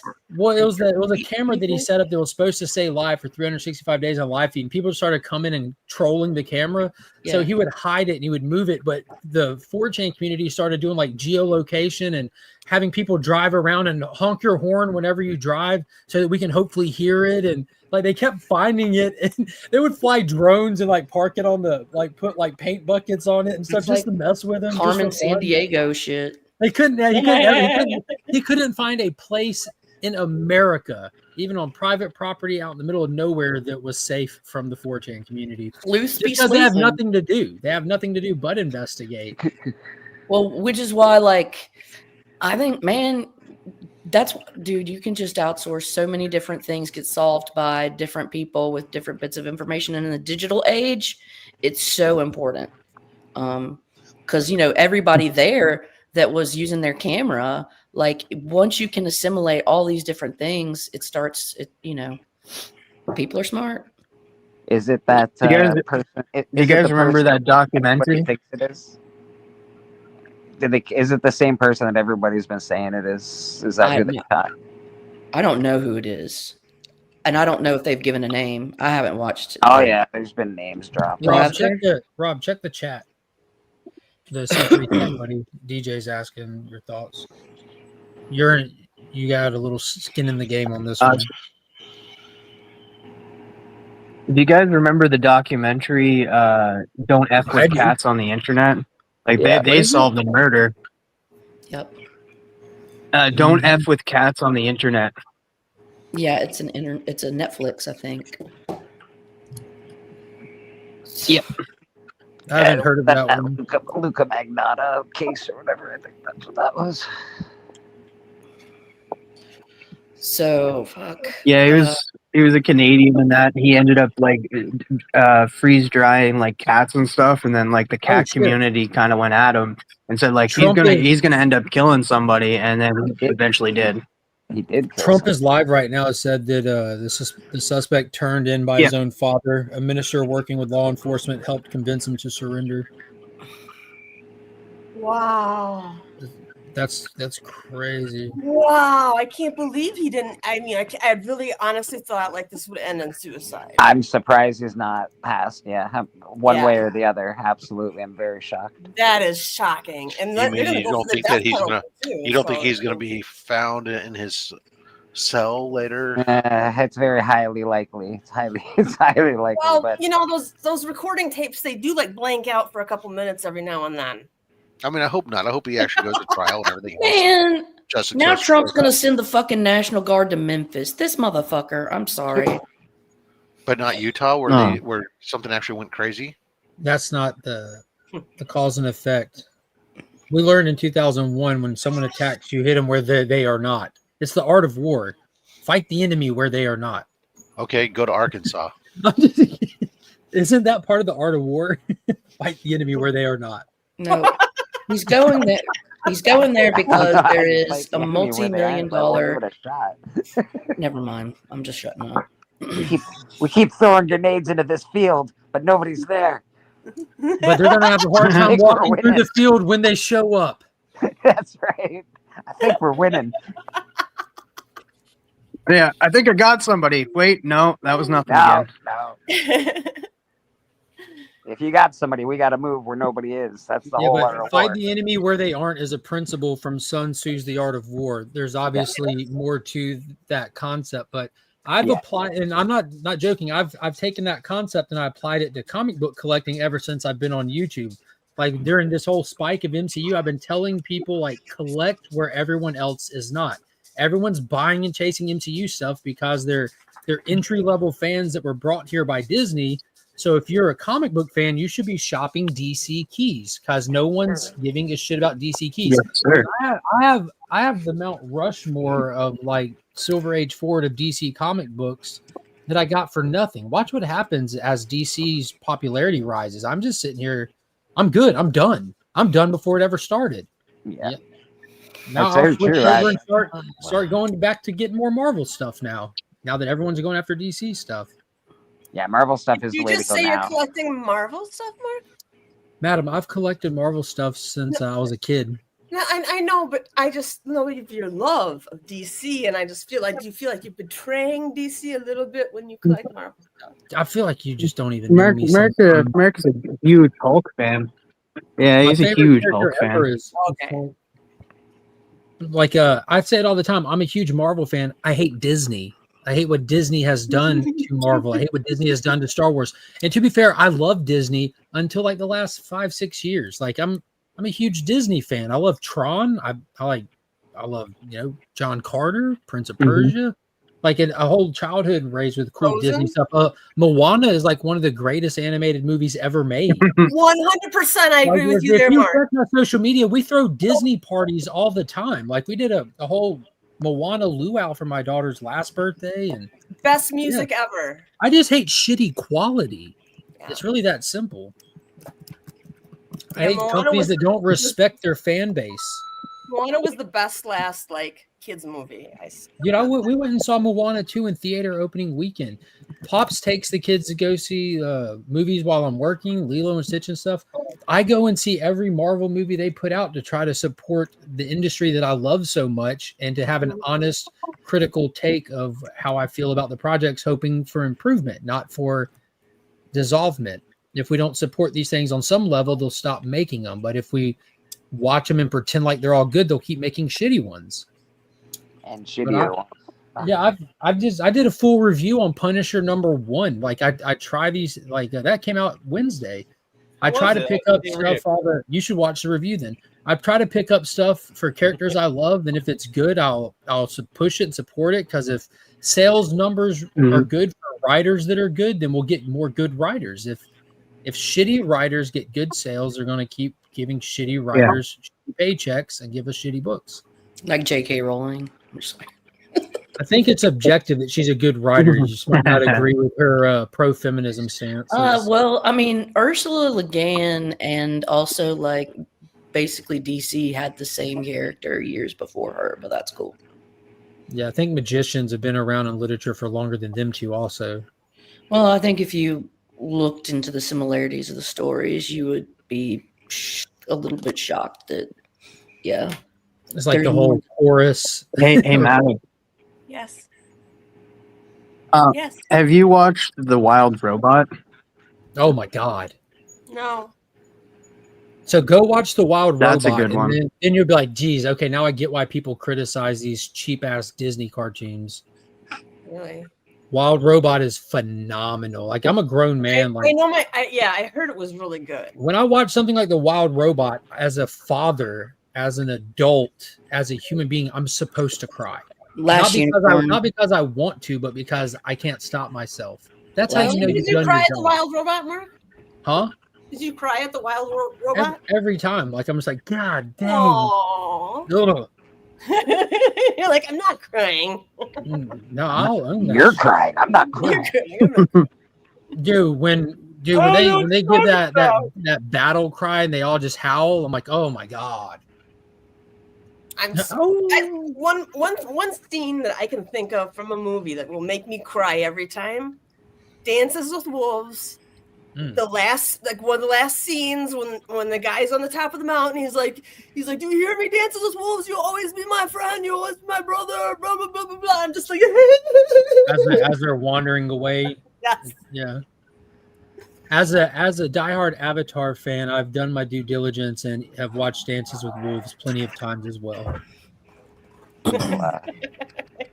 When Bruce Willis is talking to his daughter in Armageddon when he's on the planet, and I tear up. I'm not gonna lie. I'm just like, God dang it, Bruce. God dang it. That's one of those. The other one that gets me is with the grave sites in Saving Private Ryan when as old Tom Hanks is old Matt Damon when he breaks down and his family there with him. When Harry Stamper grabs this patch and rips it off and throws AJ back into the airlock, he's like, "That's your job now. Take care of my daughter. Give this to Truman." I'm like, "Oh man." Brother John quoting some Lord of the Rings down there. My friends, you bow to no one. I mean, I'm just thinking, okay, we could shit on somebody else. We'll shit on George R.R. Martin if you want to. Was that? We don't have to shit on anyone. We're on a good streak here of just talking about epic moments and creative history that have moved us. Oh my god! I'm sorry. I'm glad you brought up George R.R. Martin. Let's talk the Battle of the Bastards. Oh my god! Let's talk about the Red Wedding. Red Wedding was. Let's talk about how the rhythm is going to move you. Oh. Glorious. It's the rhythm of the night. There you go. Death of Spock and Wrath of Khan. Ooh. That was sad. When he was like, no, the one I saw was like in the newer one, the Abrams one, where he's like in the gas and it's like he just puts his hand on the thing. Or is that in that one? You cry every time with the Bubba Gump. Well, these days, as I get older and my things remind me of times with my kids and stuff. A lot of times, almost any scene, emotional scene charged with fathers and their kids and stuff will get you a little choked up in there. My favorite part in like Steel Magnolias is when Sally Field is breaking down and then Olympia Dukakis offers Weeza to hit. She's like, "Oh, I'm so mad! I just want to punch someone." Here, get Weeza. Do you guys remember that movie where with the Punisher guy, Aaron Eckhart, I believe it was, but it was Aaron was it Eckhart? The Mist? Isn't that Two-Face? Was it The Mist? I'm thinking of. She means Thomas Jane, and I understand. Keep going. You're okay. Good. Okay. So it was The Mist, I believe, and at the end of the story, at the end of the movie, something horrible happens. And I don't ever want to think about it or let anyone else see it, but it's horrible. But that's what I think of when I think of like the worst part is I want to cry 15 when I think seconds of that. after the moment when the mist clears. Yeah, Thomas Jane is he's pretty cool. He does a lot of the Cosmic Summit style conferences and stuff, and he's into a lot of like ancient lost civilization research and that kind of stuff. He's really, really interesting. That's cool. I like when these creatives and stuff are into like the oddities like that. Neil Adams was an amateur scientist, an amateur. Like he was interested in Hopgood's theory of plate tectonic dysplasia. He liked that theory. And did some talks and lectures on it and stuff, like the idea that like the tectonic plates were more mobile than the way that we present them now. General Hopgood was the one who came up with that. If you've seen the movie Men Who Stare at Goats, he's the one that started the PSYOP program for the government. I actually love that movie, man. Yeah, Stephen Lang. He tried to run through the wall. Great movie, man. Just staring at the wall, then he gets up and runs. Yeah, so good. I'm a Jedi. I love that. I think that's why I'm a huge Star Wars fan. Everyone knows. I think that's why I start watching. Oh my god! I'm like, Jedi. What is this going on here? It was a good movie, dude. Yeah, I think his name was Justice Freaky Louie. Yeah, Chance, Justice, and Shadow. I'm offended that you called him Elder Dog. Oh, being the Northern ageist. California Ren Fair opens this weekend. How far is that? See, that's from why you? I couldn't go see Madam is the Ren Fair. Oh, Now, yeah, Rob, do you 'cause bring Northern your own California Ren I Fair. was going to be It's upset an if I hour. don't see you. Who do you dress up as in the Ren Fair, Rob? I want to know. Who I'm going to the Ren Fair. I'm sorry, I couldn't hear the first part of the 3 questions being asked. How far is it? Who do you dress up as? And do you bring your own barbecue sauce? Go. How far is it? It's usually about an hour, a little bit, about an hour away. I don't usually dress up other than as myself. I don't put on the Renaissance outfit. I assume you I dress just up go as with a it. Star Trek character from the pirate episode. That would be potentially an issue, although I think it's more fun. I always love watching the Whovians at Ren Fair. I think they're always fun. And then what was the other one? Barbecue sauce. Oh, barbecue sauce. No, I don't. Because I don't put barbecue sauce on turkey. You got the big turkey leg? Oh, of course. I like that. Do you have your own label of barbecue sauce, Rob? Yes. Yes. I have one here in my refrigerator. Do you? I'm a little jelly. Maybe You Rob should can be. bring me one in 3 hours. Rob, send her the same one you sent me. And then tell her you have to do a live taste test. I'll do that. I don't know if you want to. I have a high tolerance for spicy things, though. Okay, Dude, well, yes, this like she does. You like it. She does. I I don't know how. I don't know. She's love not it. normal. Yeah. This just so happens to be here. I have a sheet of jar labels. Oh, can you make yourself big or something? I can make him big. It's kind Thank of you, my Mark. thing. Thank you. These are for what? These are the Oh, Nearly famous barbecue. Great slogan. Nearly famous sauce. gosh, Rob, you are such a dad material. Brown sugar bourbon. That sounds great. So that's a brown sugar sounds great. bourbon. There's one that's the mild, and then there's a that's brown sugar. That brown sugar bourbon's the main one. And then I did there's this one which is instead of using brown sugar, we used honey. So it's Ooh. honey bourbon. Okay, mild. Because I had a friend that was had beehives, and he was trying to get rid of a bunch of honey. I said, well, I can use it instead of brown sugar. Yeah, the mild use is cayenne. Get rid of honey. Isn't honey expensive? You can sell that. When you have multiple beehives, you try giving it away unless your business is doing it, And then this is the what is that? Caution. Oh yeah, give me that one. that's the FYR Give me sauce. that one. The fuck you Rob sauce. So yeah, the mild uses honey is brown sugar bourbon and cayenne peppers is the mild, and in the FYR sauce it's still the brown sugar bourbon but sauce, but then we used Carolina Reaper and scorpion peppers. Nice. Oh, great. Yeah, Rob does roll. Yeah, nearly Rob famous has many interests and talents. Nearly Famous Barbecue was the name I had come up with where when I was doing the competitive barbecue back in the day. Was I liked the idea that it's like, yeah, we're nearly famous, we're not, and that whole idea that it's like we're not the best, we're just the best that you've ever eaten. We're almost the best. No, we're just the best you'll ever eat. That's it. It's at least more honest than, world's best pizza, world's Exactly. best coffee. Exactly. It's like, look, we're not the best. I'm like, okay, you're not gonna...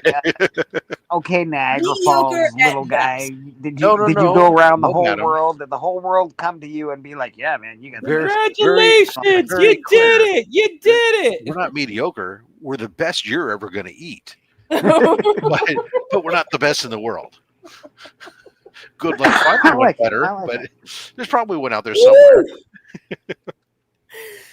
a world traveler, Rob. Did you not know that? Oh, I know you're a jet-setting, high, run around high society in that art world of yours. That's a highfalutin gal down there. Well, the high society is mostly in Arizona. Yeah. But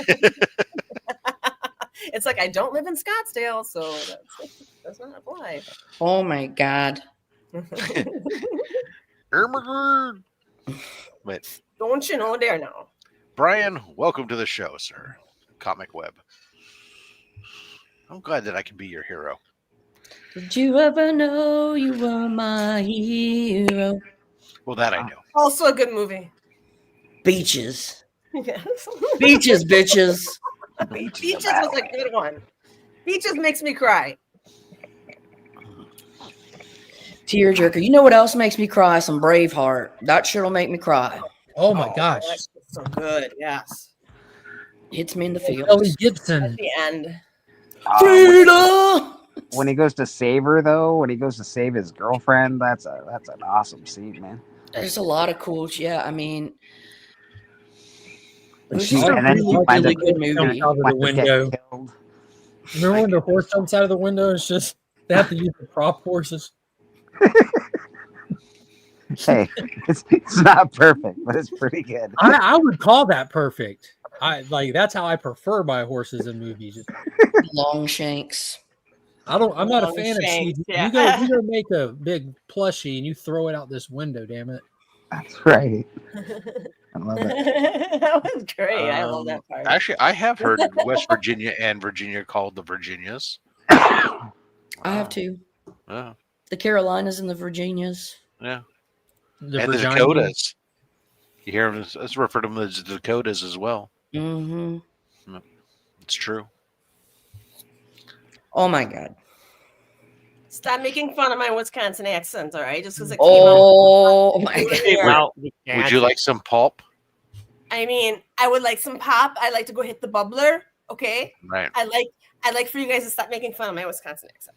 Don't you know? Don't you know what hurts my feelings? Uh-oh. Speaking of Wisconsin accents. Oh yeah. Oh God. Morning, everybody. Oh my Lord. Can you do a Wisconsin accent, Nick? Wisconsin. Wisconsin. I watched Fargo in that a time or two, so yeah. I can That's a little more hardcore. Speaking of Braveheart, first of all, good morning, everybody. Good morning, Good morning. Mr. Nick. What's up? Two of the most beautiful women I've ever loved from a distance were in that movie. Yes. Oh my God, the girl who was the princess of the gay guy, the gay Mhm. prince. She was she gorgeous. Eleanor of Aquitaine? I don't know. I just remember being mesmerized by her just because she's her One name. was Sophie Marceau was Yeah. the Yes. princess later in the movie, and then there was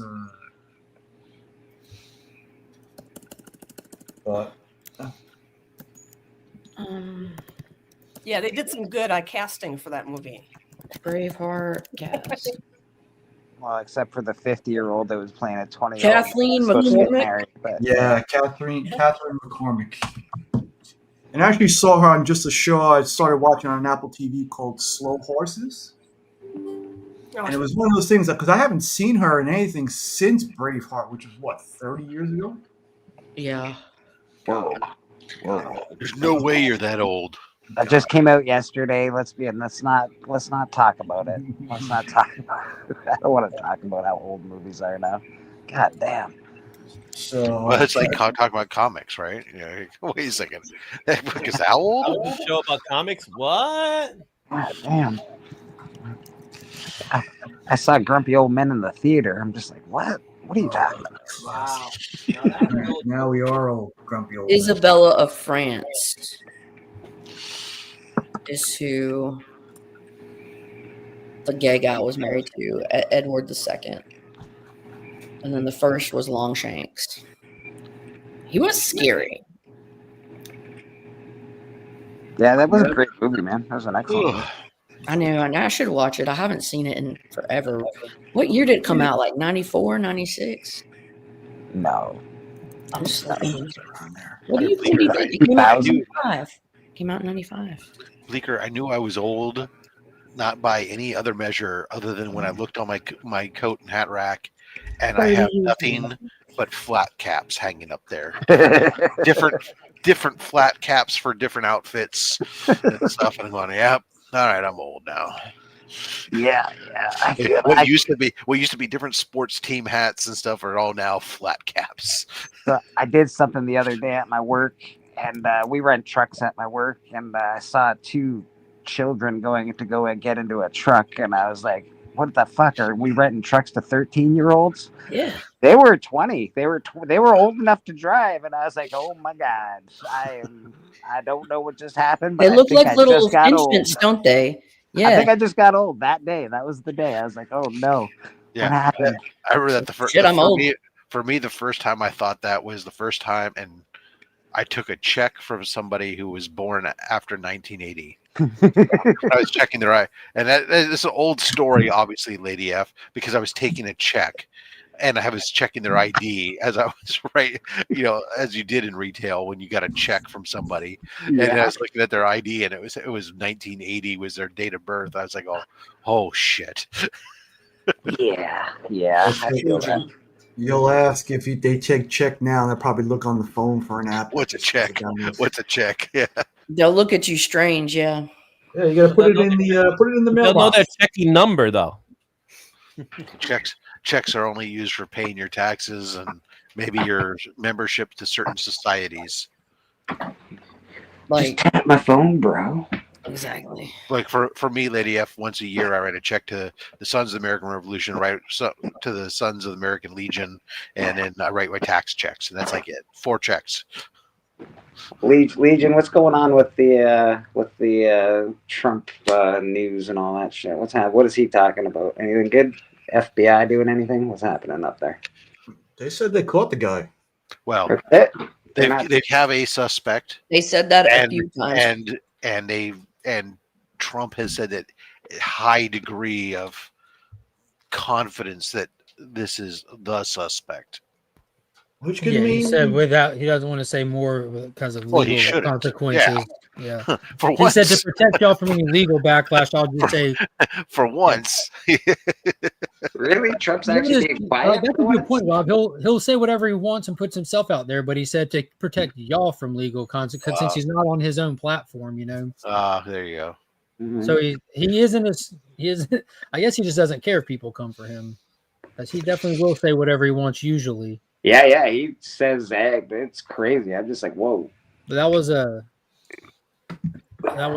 striking moment of clarity of minding your surroundings. Because turned in by his dad. It was a pastor. I wonder if he's going to get the money. Just saying. 100 what was it? 100,000 reward by this guy? Yeah, I doubt it. Turning your son in for murder, priceless. No, it was a pastor that drove him in. I think when they said father, they meant that. I think like father, father. Yeah, I believe so. I could be wrong there because it was in the thing that they're being referred to. Right. Yeah, they're being referred to both in both ways. A minister and a father, like the father, the minister, is a preacher. Yeah, so like there's a little bit of confusion there. Son of a preacher. But I would be more interested if that is the case. If he takes the money and puts it toward like a local charity or something that his church works with or something like that. That's a big thing that good churches out there do a lot of good for their local community. So it'd be cool to see that if the FBI throws it their way. A lot of times in the more rural communities, that's like the biggest social hub that people have is the church. For good or for bad, whatever you believe, it's just like it keeps people like you come together and you like it is a come together at church. Yes, for God. It's a different kind of church. No, I should start going. It engenders social cohesion. Yeah, that first guy the day before yesterday, they're grabbing up people like that fit the immediate description, and one guy fought back against them. The one that you saw them like carrying off. Like, They said that they charged somebody separately. Yeah, that guy actually went in handcuffs for obstruction or something. Obstruction of justice, because when they stopped to talk to him, he fought back, but he has a history that kind of makes that. He's a little You kooky. Yeah, he was a little kooky. Shoot me, shoot me. Right. Even if you don't believe in God, you follow it. Treat people the way you want to be treated. Yes. If you just golden ruled it, golden rule it, shit's gonna be chill. Yep. That's pretty much goes for all religions. Like pretty much golden rule it is pretty much prevalent, you know. When in doubt, golden rule it. Yeah, that's definitely a start for sure. It says family member, and it's the or guy's if we want to father. bring it, if we want to rewind it for a second to what I was saying yesterday during Mark's private chat. Oh yeah, this was to awesome. keep it non-religious here for a second. Look, just don't actively seek or find enjoyment in taking away someone's life, their liberty, or their pursuit of happiness. Good way to put it. Yeah, my dad says like don't don't be a dick. That's right. Yeah. You don't want to have your day ruined. To rewind it a bit, though, I think that's IP infringement because I think Taylor's been saying that for years. Yeah. Okay. What is it? My dad says Or like IP theft. you don't want to have your day screwed up, but you're not trying to screw up anybody else's day either. You know, just kind of. Well, sometimes I am. Well, Nikki kick. That's fair, but that's actually a good way to live. Except those people that have taken videos of the guy on the roof, they could have screwed someone's day up. They could have said, "Hey, bro, there's a guy on the roof here." But you know, it's weird. Like, well, they said that. You could hear them say that to each other. Yeah, like, to each other, not to anybody important.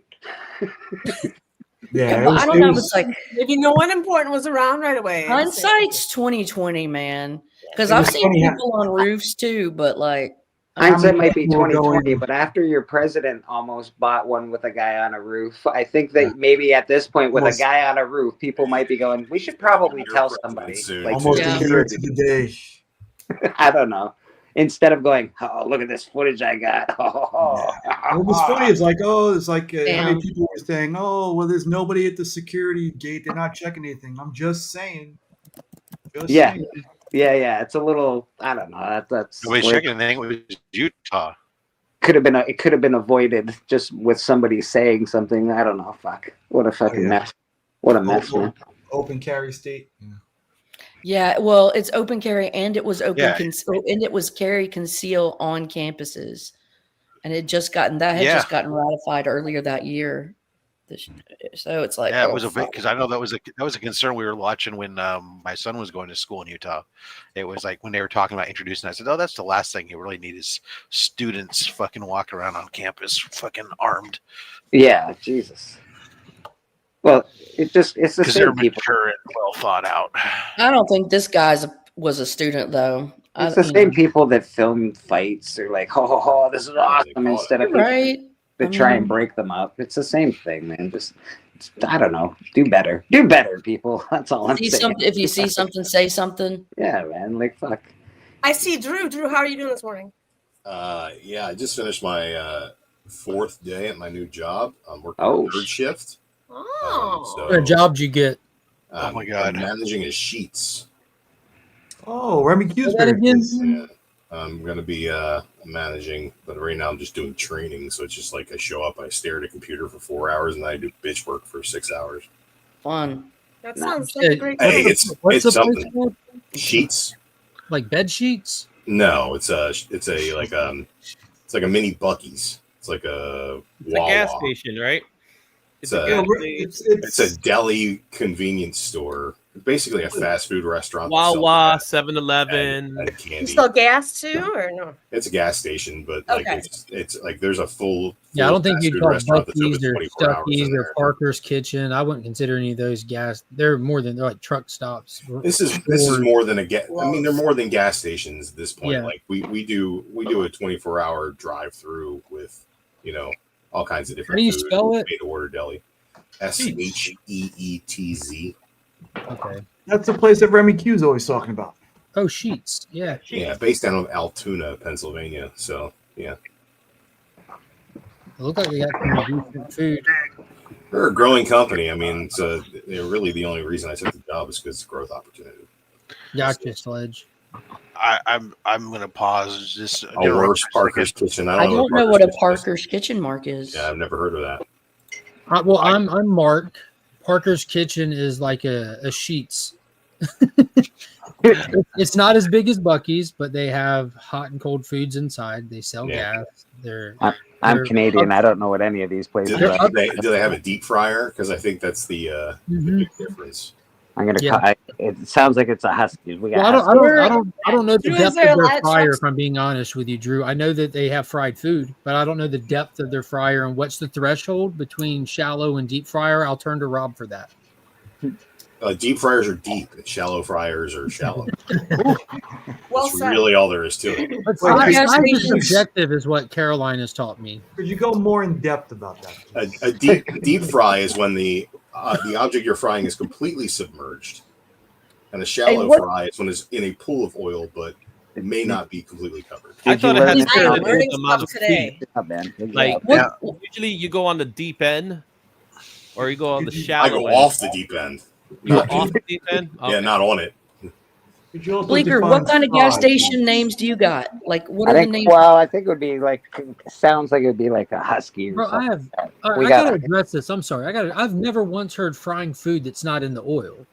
How the fuck does a shallow air fryer, bro? You're frying it in oil, but you're frying it in like a puddle of oil. If you're Yeah, taking a it's frying pan, like a tablespoon of oil, and then Yeah, you're gonna fry some stuff lightly, so you have to turn it over. or when you're frying up bacon in the frying pan, it's not submerged. Okay, I got you now. Canadian I ham. was thinking of the frying machines the whole time. Like, you go to a chicken wing fried. place or the fries, they just drop them in. Those are deep fryers. Yes. Okay, I got you. I just assumed those were fryers. When I think deep fryer, I think what you stir fry. Fryers, fat fryers is technically what they're called. Like Asian food is stir fried. They like fried in the pan. I'm familiar with oil that. in it. Yeah. Okay, so on a completely non-fry related note, just because I want to. No, I'm looking on at fries. No, I'll return you to regular schedule program, but this is important. I don't want to talk about fries at all. I received a fucking email on business in my at work that somebody composed in fucking Comic Sans. A professional fucking email. That's almost as good as Papyrus. Are you excited or disappointed? Wow. I'm not sure. I'm both at the same time. I'm like, I can't believe you actually fucking wrote, and it does. You wrote the whole a page plus long email in 14. Maybe he knows that you're a comic book guy, and he wanted. It wasn't to me. This wasn't just like a specific to me. This was a broadly distributed. Wow. Is it well written or is it littered with onomatopoeia? It's a email communicating a process to people. Replying when the windings, process is done, bam, biff, wow. Replying windings. So it is actually coming out of our engineering, our BizApps engineering group, put this together, and some dumbass put it in 14-point Comic Sans as a professional process doc. I'm like, I can't believe that. Sorry, I return you to your regular scheduled program. I want to know more. Tell us about those deep fryers, sir. No, I want to know more about this email. Not really. That was all the excitement bit to it. The rest of it's a boring that's about process. as deep as we can get. Are there any other fonts that would have left you flabbergasted, or is it just the colors just go out of left field? I will say that the body of it is it's such a professional email because the body is in Comic Sans that at the bottom where they inserted a chart, the chart is in Aptos 10-point. So it switches from 14-point Comic Sans to 10-point Aptos. This is what I was trained in for science. Always Helvetica 12. But you see, on contract documents, I'm usually using 10 or 11-point Calibri. That's fine. I'm usually using a pen and a paper. Because, like, I don't know, for everything in terms of... I literally could not tell you What, to write your checks out, madam? Yes. I don't think I know In the name cursive, of any Nick, in cursive. I like different stuff in science. Calibra is what the standard is lately, but it's actually getting dated. Aptos is now the Microsoft standard now. It's the default. If you don't choose, like, it defaults in Aptos. Yeah, well, then that's what I type in. Yeah. For a while it was Arial. Yep. like And then there was like Times New Roman. You know, there were certain Times New things. Roman is What, awful. what happened to the Now Times Times Old New Romans? Roman is Whatever going happened to way the Times back. Old Romans? Nobody They'll asked never any tell questions. us. It's a mystery. Yeah. All right, like I love old Romans. talking font with you guys. I do have to smoke bomb and go, but Okay. thank you All so right. much for a wonderful morning chat. All It was kinds nice of to stuff. see you. Great Enjoy your show. time at the show.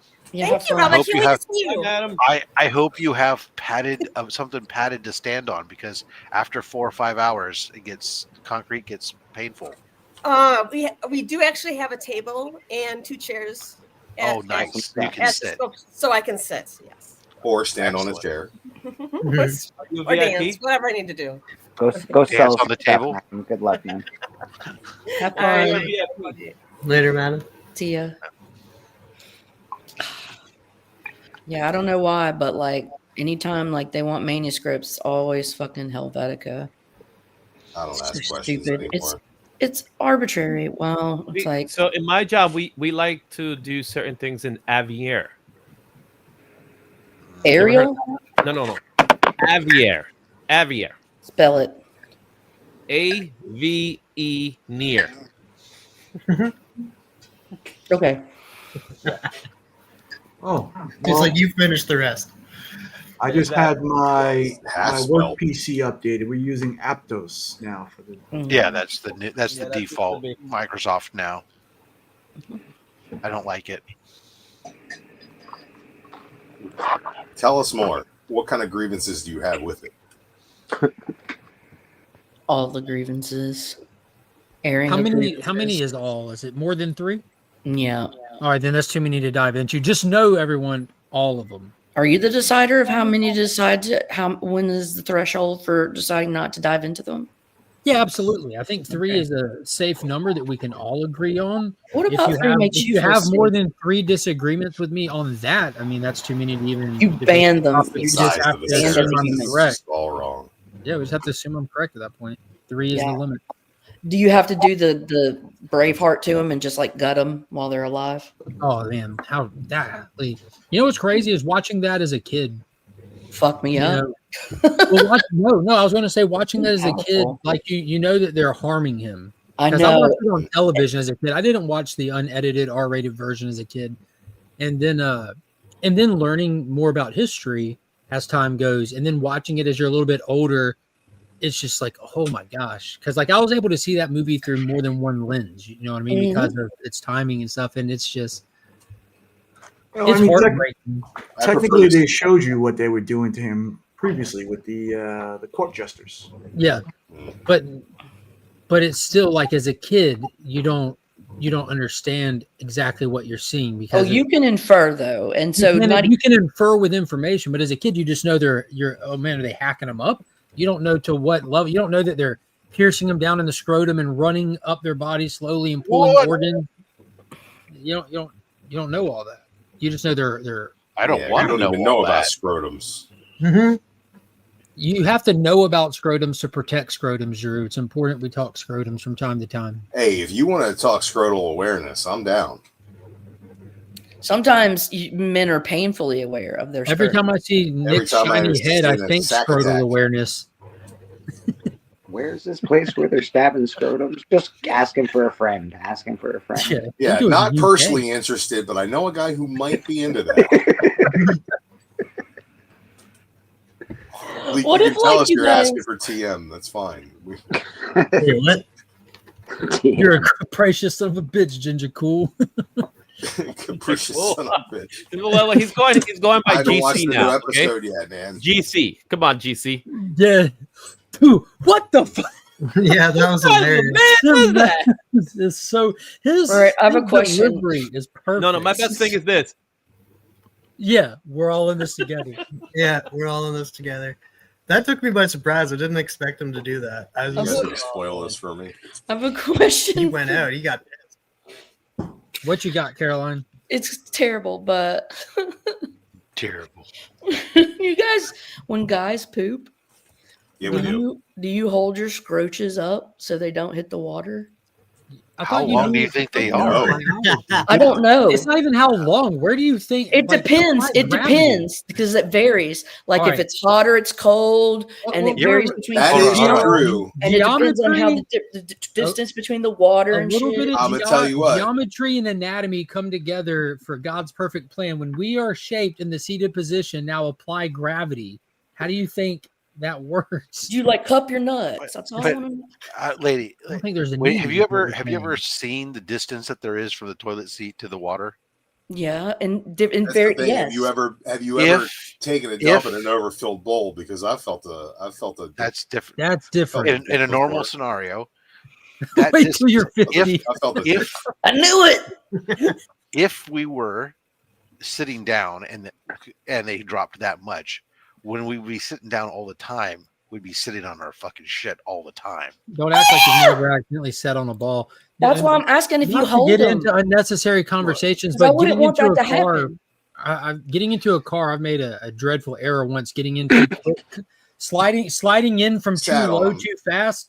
Well, like, car seat, like I literally clipped and my leg just ran it over coming in Did you roll sideways. over your nut? And then Yeah, I'm I've sitting done in the Tears driveway for the next 27 minutes, sweating with tears coming out of my eyes, holding my stomach. Everybody Oh my sat God. on their sack before. It's not an uncommon thing. Yeah.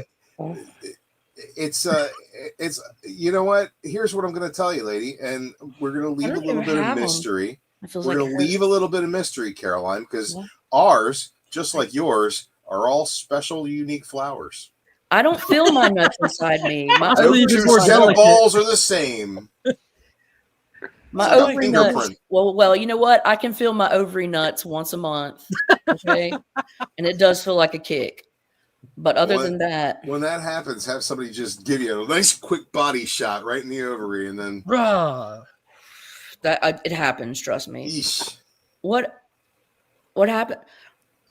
That episode of South Park. You're gonna have to check that one out. Yeah, I think it's called Kentucky Fried Chicken. I'm just gonna revel in the fabulous, I just had beautiful a bit. uniqueness of my nuts. They're not like yours. They're mine. And that's why, like, I don't understand the guys, bike seats. Why are your bike seats so skinny? Because that goes up right up our hoo-ha, and it hurts. Like, we need the one where it gets our ass. They were created so that girls don't smash your virginity. nuts. No, so you don't sit down. Lose their virginity. I don't know. That was what I was told. Those really skinny racing bikes are meant so you're not sitting down as much. Yeah, you're not supposed to sit down. It's really just a place to rest and balance. Oh. You know, I never hurt myself on those bloody seats. It was the claw, the metal claw, foot pedals that those were the killers on my bikes. That, and I never understood. Why is it that the guys who are in danger of when they come off their seat, their bike has the high bar right there for you to come on and hit, whereas the girls, they got the drop down. It's like, wait a second, I don't want to come off onto that freaking post. I mean, there's times where I would lean up, but I mean, there's times when my ass was on it. Why should there be a difference on a bicycle for guys and girls? I don't know. Well, I guess I know that the idea of the top bar was that way a lady in her skirt could get on the bike easier and not. Yeah, the bar's like, no, it's because we will rupture our fucking pelvis. Like, No, that's really high. It was about skirts. We'll bust. Nobody cares about your pelvis. We'll bust our hoo-ha. Don't wear pants, you Jezebel. You'll still bust your hoo-ha, dude. Why they have them low? And you don't think that when we come off of our seat of that high bar that we're gonna bust our nut? No. Yeah.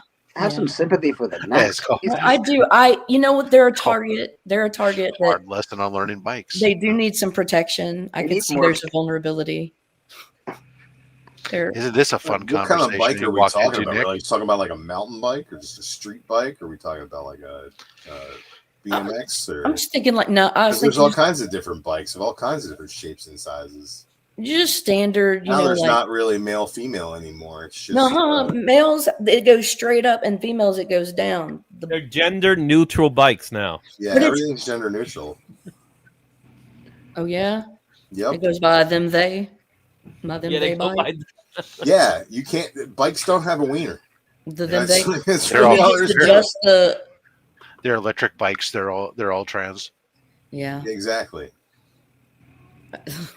You're muted, Nick, or something.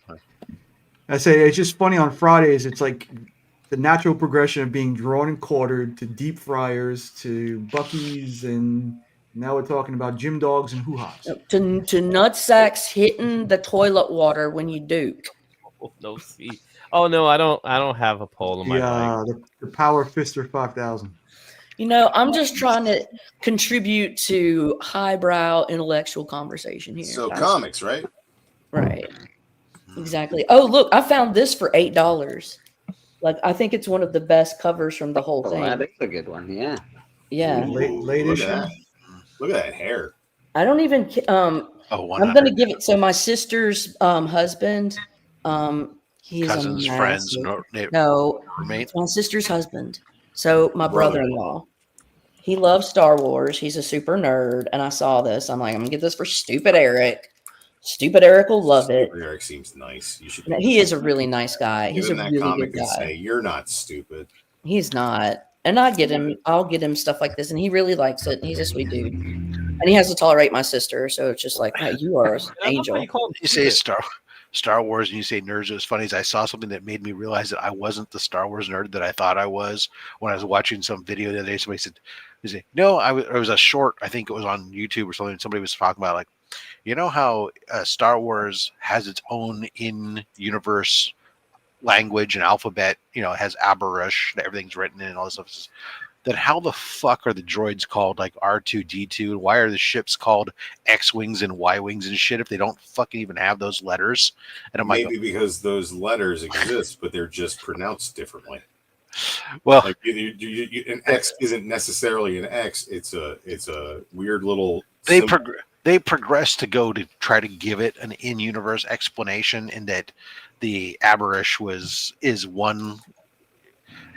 the primary kind of standard, but that there's an older language that's used often by some of the elite, especially the shipbuilders and some of the high industrial stuff that has an alphabet that's more similar to American English. I'll take it. Sam De La Rosa is actually an inker on that book.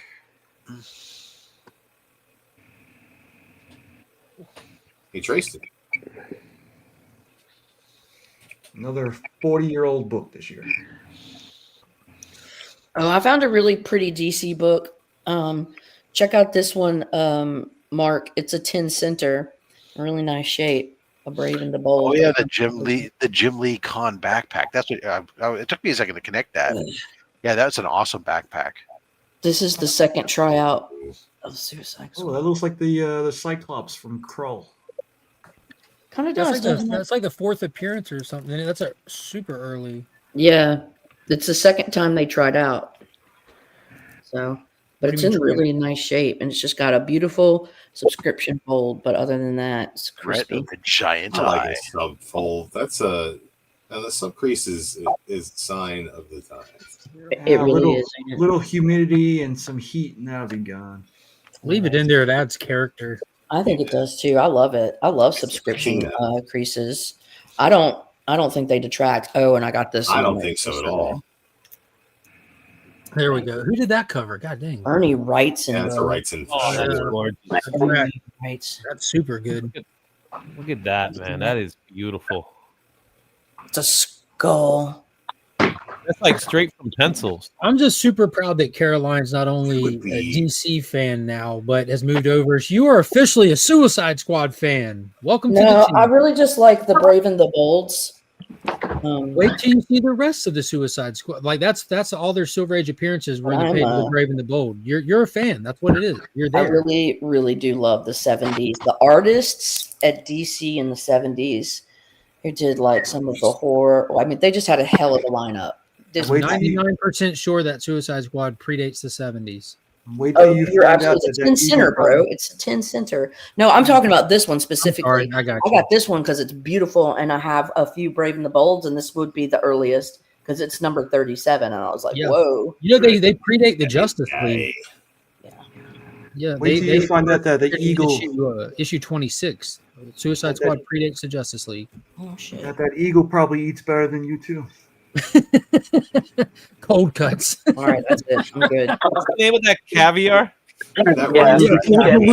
Beluga space technology and how beautiful it would be. All that pencil work is fantastic. Yeah, the on the witching hour. Yeah. He was God, man.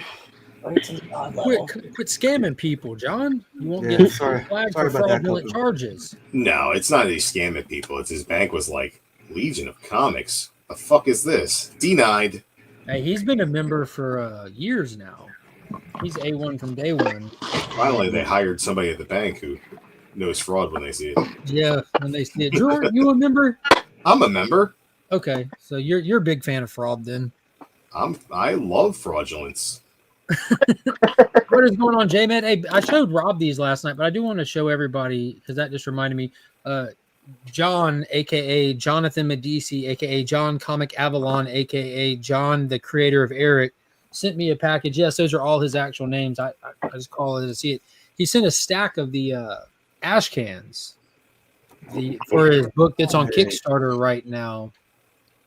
So the book is on Kickstarter, over 120 pages of comic book goodness, and he did some test printings with some floppies, and he actually sent me the floppies. I've got the floppies, the Ivan Tao covers for his book. That's the A cover, and this high gloss.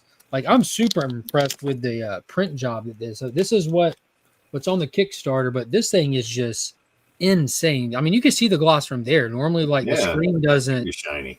And you remember how Gold Key was? You'd get the cover on the front with the credits and the trade dress. You know, you got John on there, David Ward, Ivan Tao, and then on the back, you get the version of it.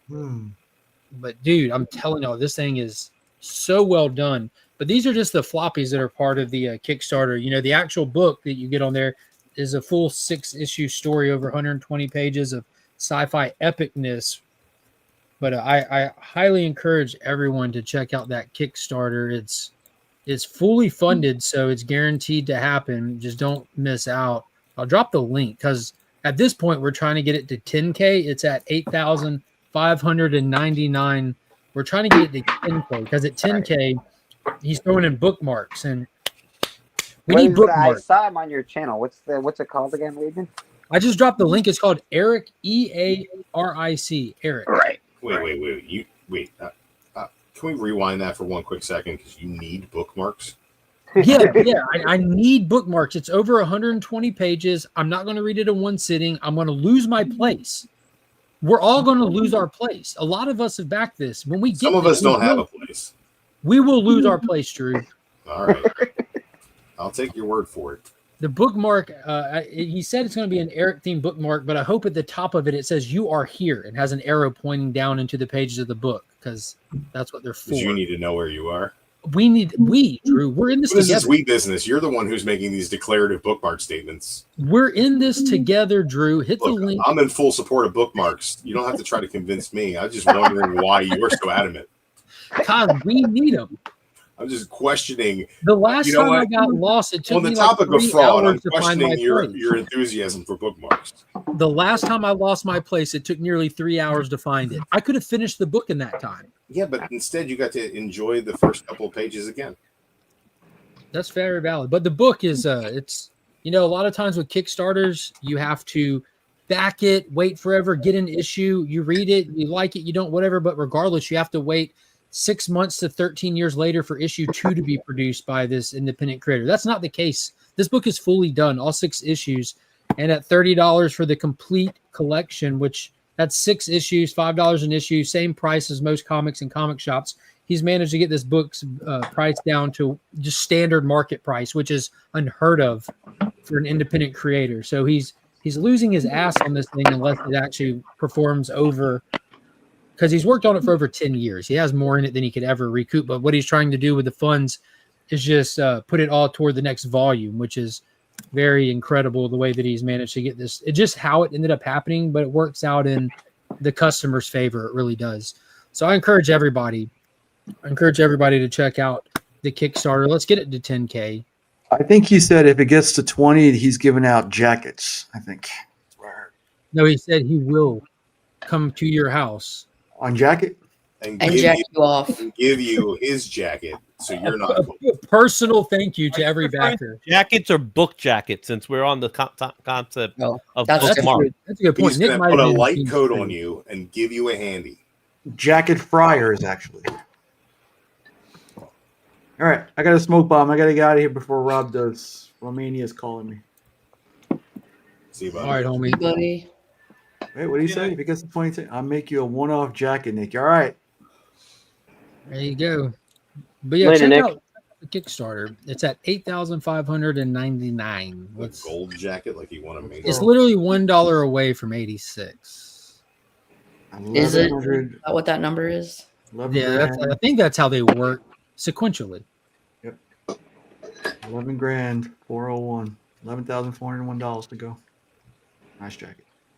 All right, later, guys. Have a good day. Let's get it to 10K first, Nick. See you, Nick. Bye, Nick. What am I gonna do with my life? Jacket. What? I said, what am I gonna do with my life? Oh, I have no idea. I think you're doing it, and you're doing it well. Thank you. Are you living it? Are you living it? Doing it well.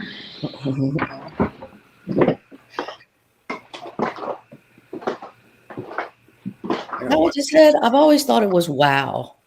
Doing it and doing it and doing it. Wow. It might be, but I sing songs. No, he's doing it well because he represents Queens, but she was raised out in Brooklyn. I really wish they'd do it more medium rare.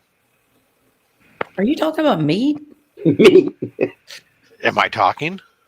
About meat? LL Am Cool I J was talking? talking about his meat. Oh, yeah. Okay. Let's put the two together. All right. All right.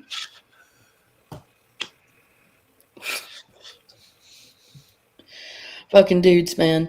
I'm telling you, though, they have been doing this shit since y'all have been around. Like, all we've been doing since we've been existing is fucking literally seeking out meat. Literally. Dipping our balls in the toilet when we take a shit. That, and so all the existence of man has hinged upon the seeking out of meats and the keeping out of toilet balls. Don't worry, it'll all be over soon. And don't forget trying to take somebody else's meat away from them. Yeah, you don't do that. Do not. Thou shalt not covet. That's really another why. man's meat. That's why all wars have really been fought. Is over somebody else's meat.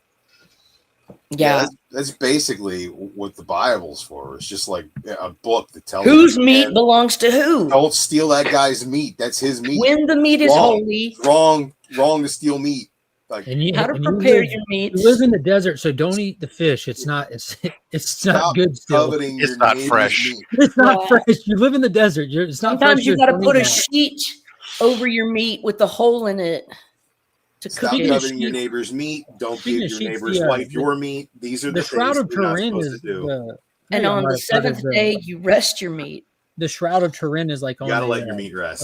a little That's tour important. and stuff that's here in town. My mom went and saw that the other day. I thought that was really I have cool. my own.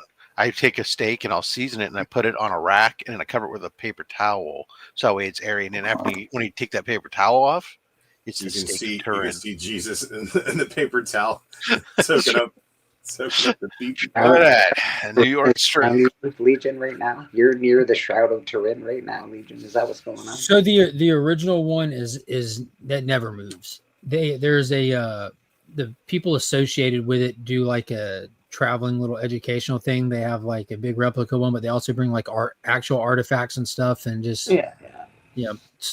But that little thing is in town right now, which is pretty cool. Like when I drove by and saw that it was coming, I looked it up and saw that like because I was like, what the hell? That's crazy. And I found that's when I learned like, okay, the actual shroud never moves. Clearly, it's thousands of You years. would think that it That's wouldn't in Italy, right? It'd move if you give it a little shake. I don't think you can shake it. I don't think you're allowed to shake it. Yeah, you're not allowed to But shake Don't tell me what I can shake. No, when I can't shake it like there. a Polaroid picture. I don't know what you're talking about. You'll probably end up in a dungeon underneath the Vatican if you did. Yeah. You get down there, you'd be like, Jimmy Hoffa. Dungeons in the Vatican. I feel like if you got arrested in Vatican City and they put you in a Vatican dungeon there'd be a surprising amount of fucking people there. Not surprising amount of people. Yeah. Like, oh, I assumed y'all would all be down here. Yeah, no. I don't get a chorus line of nuns or nuns I'm talking about the synchronized millions of people in the underground tunnels that they've got locked up doing slave labor at Vatican City. Yeah. I bet there's a giant conspiracy of like underground tunnels full of slave prisoners. labor to making little tchotchkes of like Virgin Mary so they can sell at the gift shop. And that glass isn't going to stain itself. That's right. all those missing kids got to go somewhere, man. Don't worry. Yeah. Well, they're gone, but we don't miss them. Warranty dubs. Yeah. Excellent. I've been on the topic of the Shroud of Turin. I've been like watching all these deep dive videos about the Ark, where they think it is in with Turkey or whatever. Yep. Oh man, there's a visitor museum even over there. All kinds of stuff. I get super baked and I watch old documentaries. There's really interesting things on the Shroud of Turin. Like there's definitely they did a ritual in France long ago, but not as long ago as the Shroud of Turin is claimed to be, as old as the Shroud of Turin, and they made their own Shroud of Turin, and that might be the actual Shroud of Turin, yada yada yada. So there's a lot of interesting theories that go along with that whole thing. It's very cool. I think the imaging on it is what causes the biggest hurdle for them to try to solve with what it is, because the imaging isn't stained through the cloth or anything. It's like a micro layer on it that they're not able to replicate or figure out how to get that image transferred over in the way that it's on it, kind of thing. They just haven't let their inkjet printer run almost out of ink. Right. Well, why don't we just use AI? Yeah, it's super interesting. Like it legitimately is. You ever read Punk Rock Jesus? The floor. I like watching Indiana Jones movies. That's what this shit reminds me of. Yeah, Last Crusade. legit. I love Yeah. Last Crusade. Yeah. I feel like you ever read Punk Rock Jesus? Have they let AI in? Sean Gordon Murphy did a book where he wrote and drew it, and it's a black and white indie style comic released through Vertigo, and it was comic. Shut up, Rob! I'm talking. What the fuck? That was intense. I don't know why I was so insulted by you calling me a black and white indie style comic. Anyway, it's like they use this Shroud of Turin to pull DNA and basically. Would you like some canned bison? No, thank you. Ew. They basically Jurassic Park a clone of Jesus, and polar bear. They import him into like a cracked out like virgin. They give her a bunch of money so they can like get her off the street, and then you just put this teenage virgin who was like a crackhead or whatever. They make her like the Mary, and she gives birth to the Jesus, so they can have the most like pure version of the Christ child ever. And then they like do like a reality show with him, and then he turns into a teenager and he rebels and starts a punk rock band. It's fucking cool. What is the floating head talking about? Punk rock Jesus. Yeah. Canned polar bear, just for all you Canadians. Hey, don't fuck around with polar bears. They'll eat the shit out of you, man. Look, Rob, can you explain these, please? I'm gonna eat the shit out of canned polar bear. I don't know what Rob, you're talking about. can you please explain what we're looking at? Polar bear shit? But it canned. Yeah, these are just fucking tourist shit. They're fucking make these cans, but it's like a stuffed polar bear inside. Are they empty cans though? But there's no. It's They have it's like a plushie in there. Okay. Open it. But you know, open it. But it's more fun. Show us. I bought this when I was in Canada on my last cruise, not because I care about displaying this shit, but just for a fucking joke with Chris, the comic vet.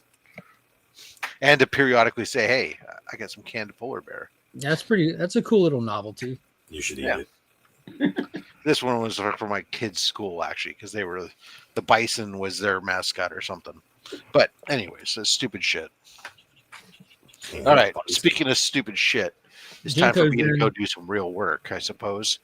So what you doing in Comic Sans? Yeah, Hey, exactly. Rob, look. Yes. This one's on the Hot 20 list. Your little nubbin, your claw nub. Oh yeah, the 1 in 50. Yeah. What book is that? It's the Age of Apocalypse X-Men book that just came out this week. Yeah.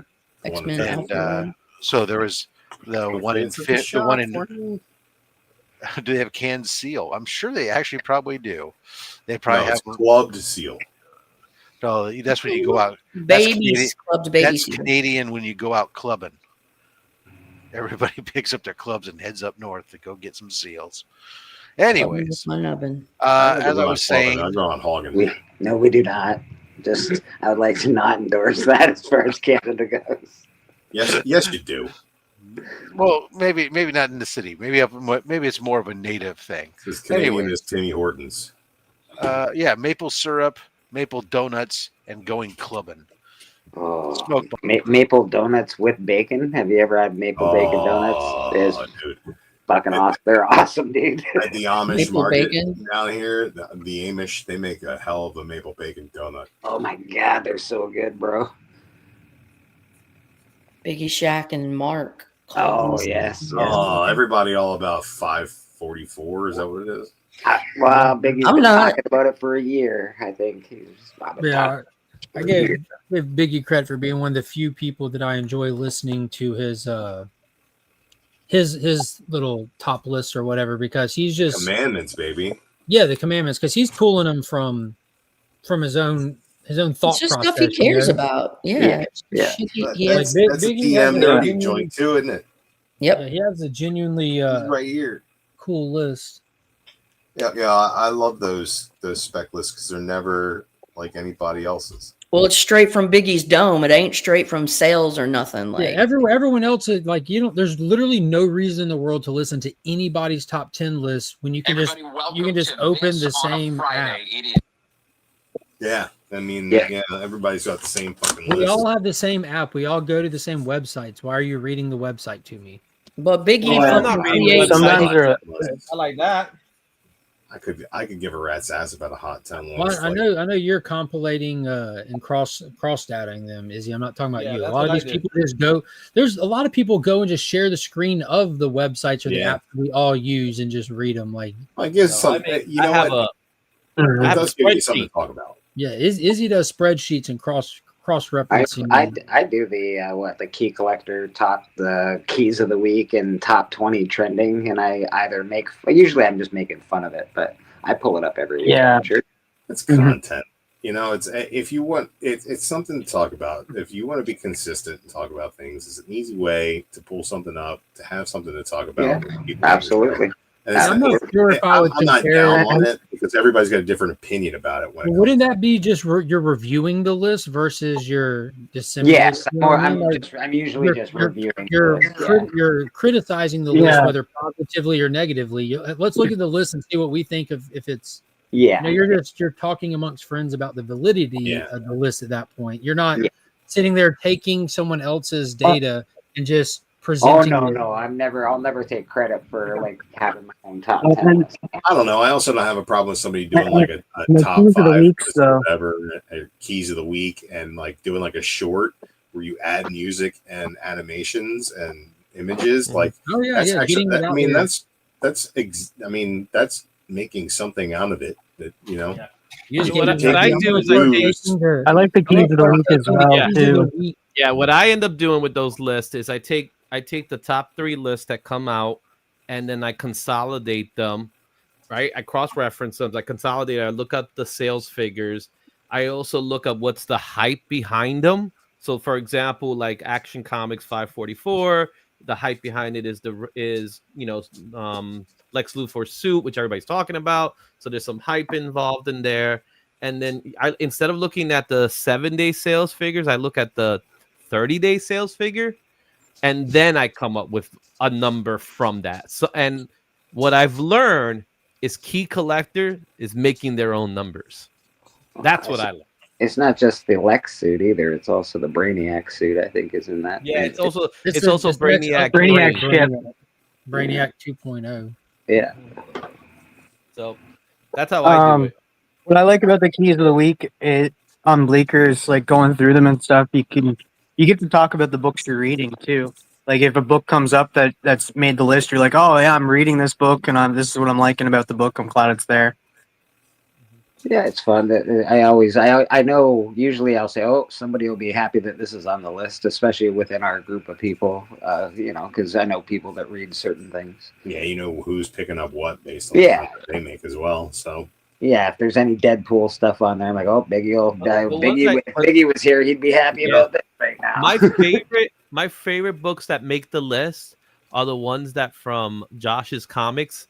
So Aaron, he likes to do this thing where he's like the FOMO book of the week, and he gets other people to start buying the book so that it then becomes a top 10 book just because of what he's telling people to do. So he's playing with the list. That's what happened with that Dazzler book, didn't it? Yep. He's done it for that Dazzler book hit high because they did the experiment on Alan, the Comic Collector Geeks channel as well. They all started buying the Ferret, I think. Yeah. And it went from a $1 bin book to I think it's an $8 to $10 book now. I'm like, come on, bro. That's you don't need that many sales to make a top 10 list, to be honest with you.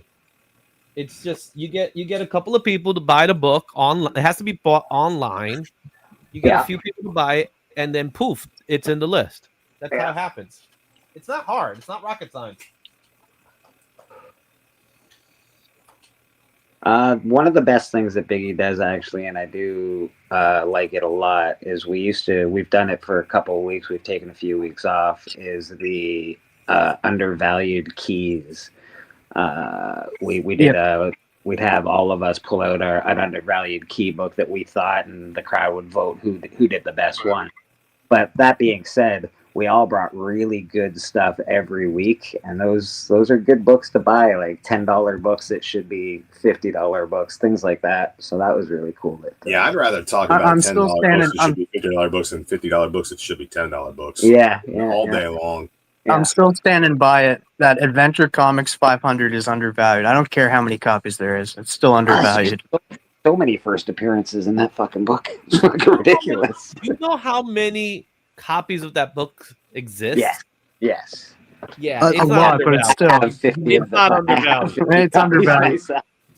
It's not undervalued. I think I have 10, but different variants.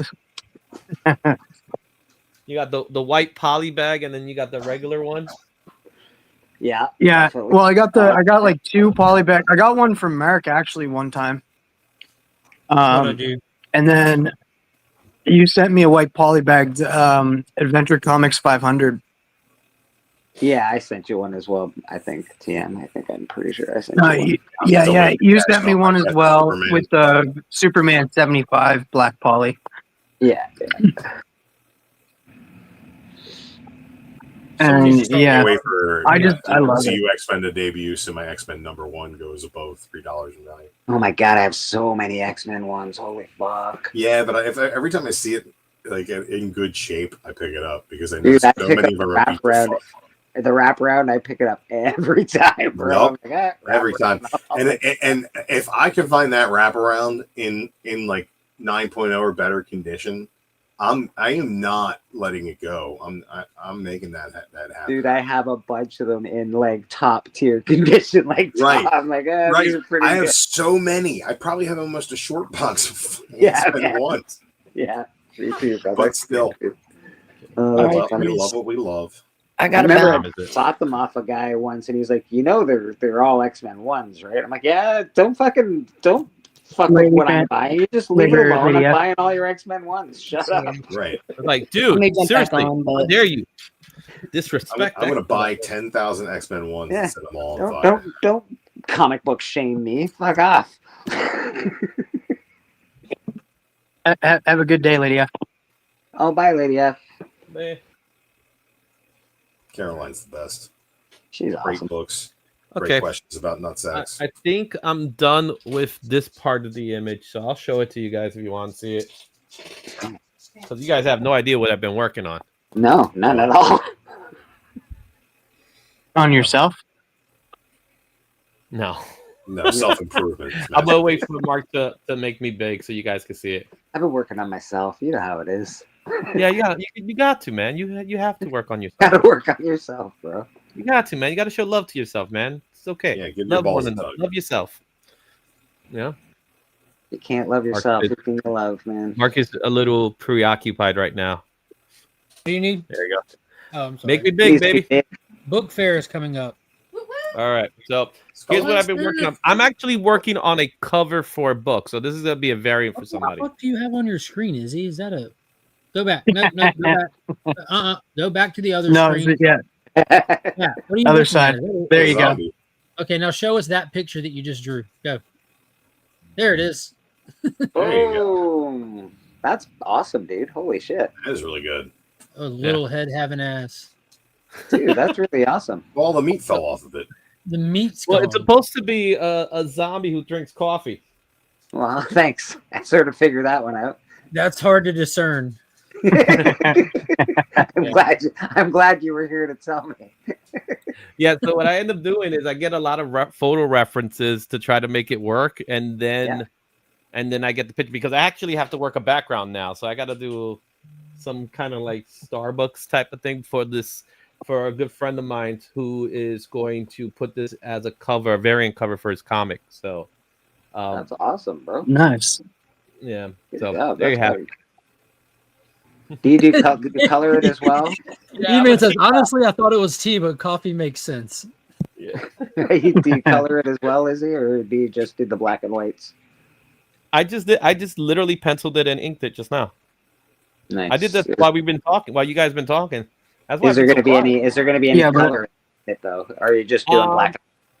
So I'm gonna do the whole image first before I decide to go color. Okay. Because if I do it colored, then it might not work when you scan it because I don't have a big scanner anymore like I used to. Right. So it's just one of those things, though. Sorry, I'm learning about all this stuff. For those interested, the press conference going on, Cash is getting up to talk right now. Who's getting up to talk? Sorry. Cash Patel. Oh, okay. They called the guy, right? That's what they say. I mean, I heard it in the car on the radio on the way home. But is it the same guy that they've been looking like? Is it the? It's the guy they've been looking for, not the guy they initially got. Yeah. So the person okay. I don't even want to say the words because, well, you know, fuck up situation. Yeah. I'm not the type of person to like burn bridges over Facebook posts, but I deleted so many people over the last 24 hours. Just so many, just hateful, awful. I sent you back a friend request there, Drew. I sent you a friend request again. It's been denied, Timothy. Well, talking about top 10s though, it looks like the Red Hood book is going to might make the list. So that might actually be my very first. That might actually be my very first dishonorable mention. It's going to make the list for sure because it got canceled and everybody knows that, like, oh, that's the book. We got to get this canceled book. It's going to be so hot. Well, is shops sending them back? Like, are shops like recalling? Like, I don't know what they do, like recall them, but are they sending them back to the publisher? They're supposed to, or are they keeping them in the shops? Yeah. No, they've been told to. I think they've been told. What is that? You cut it there for me. No, I think they've been told to destroy them. Okay. All right. Now, if there was any, yeah, that's definitely going to go up in price. Yeah, if there was any FOCs, then those FOCs were canceled because usually an FOC happens like after the book. So if the book makes it, it's usually an FOC for the second issue. Giving back the so shop. they canceled one. Yeah. Yeah, I have 2 copies if anyone wants to buy them. I'm not saying that. I know there. If anyone wants to buy them, Evil's Comics. I know that there was a big push. There was a big push for cancel DC if they didn't fire that writer, but then they fired the writer. Any nut jobs calling to cancel DC now are the same fucking idiots that don't pay for comic books to begin with. And if anyone wants to buy the Red Hood books I have, feel free to reach out to me. Just know 100% of the money you sent me is being donated to Turning Point USA.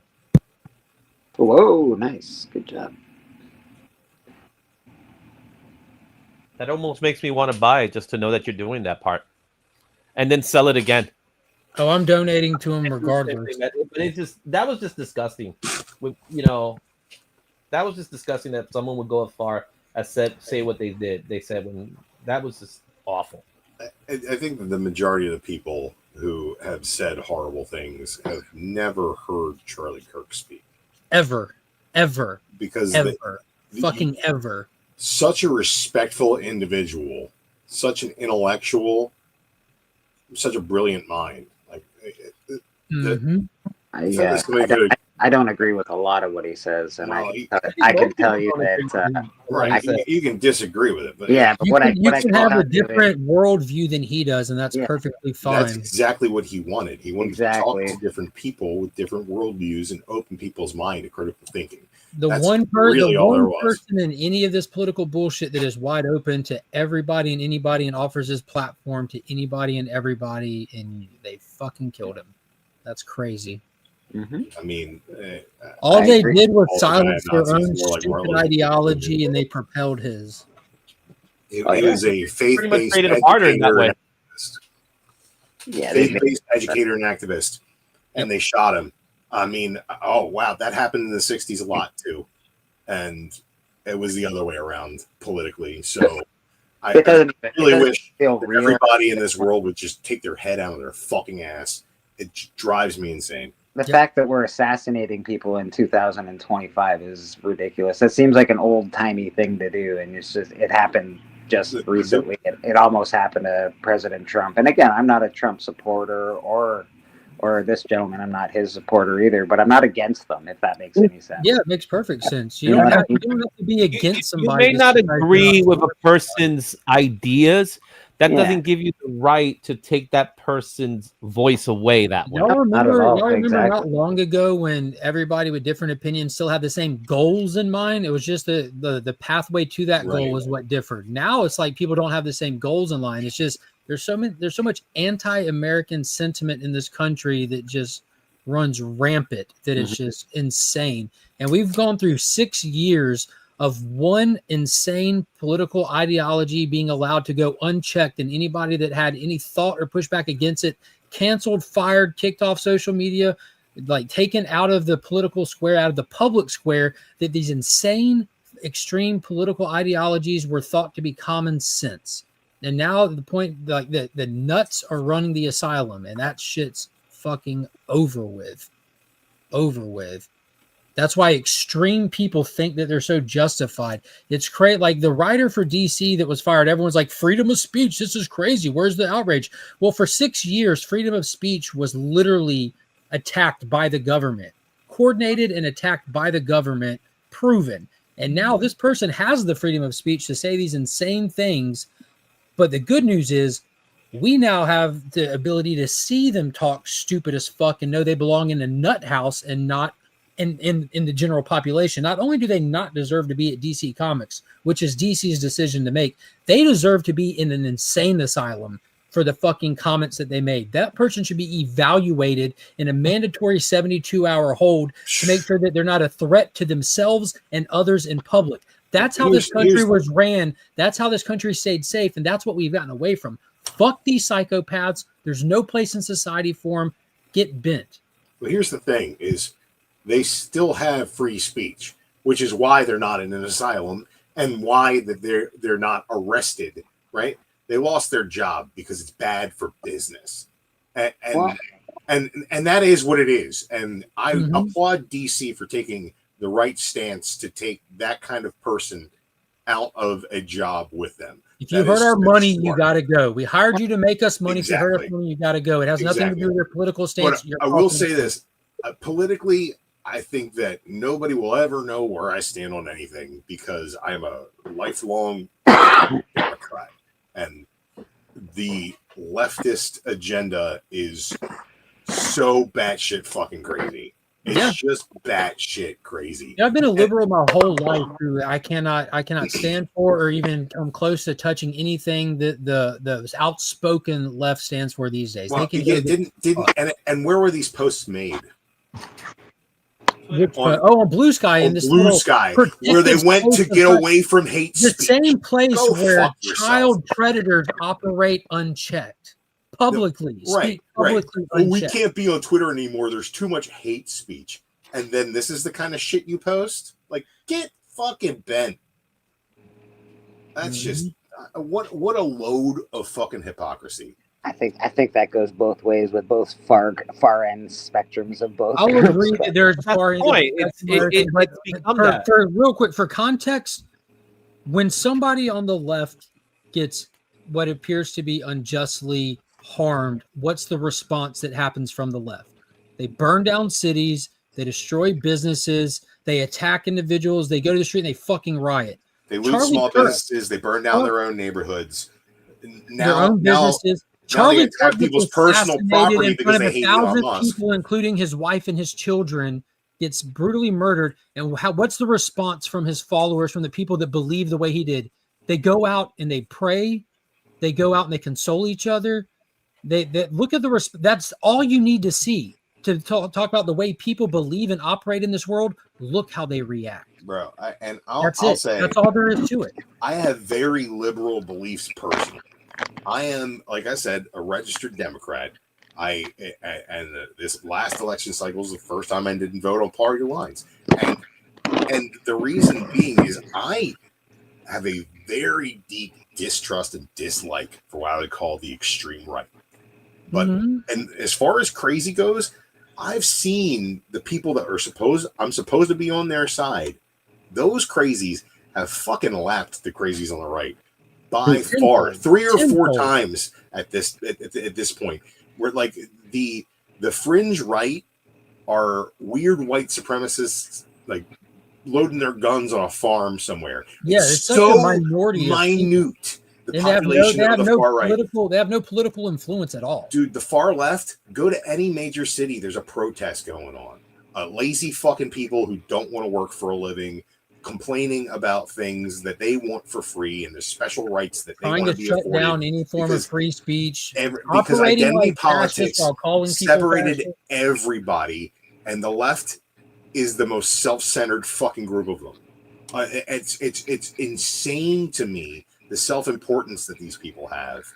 It's just, it makes no sense that society should even accept this. And we don't accept the far right. We don't accept white supremacy. We don't accept these things, but we're supposed to accept all this bullshit on the left? No. Just because you say you're the party of tolerance doesn't mean that you're tolerant of anything. Most intolerant human beings on earth. It's everything is in their own pocket dimension. Every one of these people exists in their own pocket dimension. It just literally Google Karens on the internet, dude. Watch it and just watch. Just watch. And it's horrible. It's just horrible. I lean toward loving conspiracies out of just personal interest. I lean toward not trusting any government about anything. And I'm not talking, when I talk on this, about political lines. I'm talking about just base, insane ideologies. Just strict ideology. It's not even about politics. Just look at the ideologies of what politicians are saying.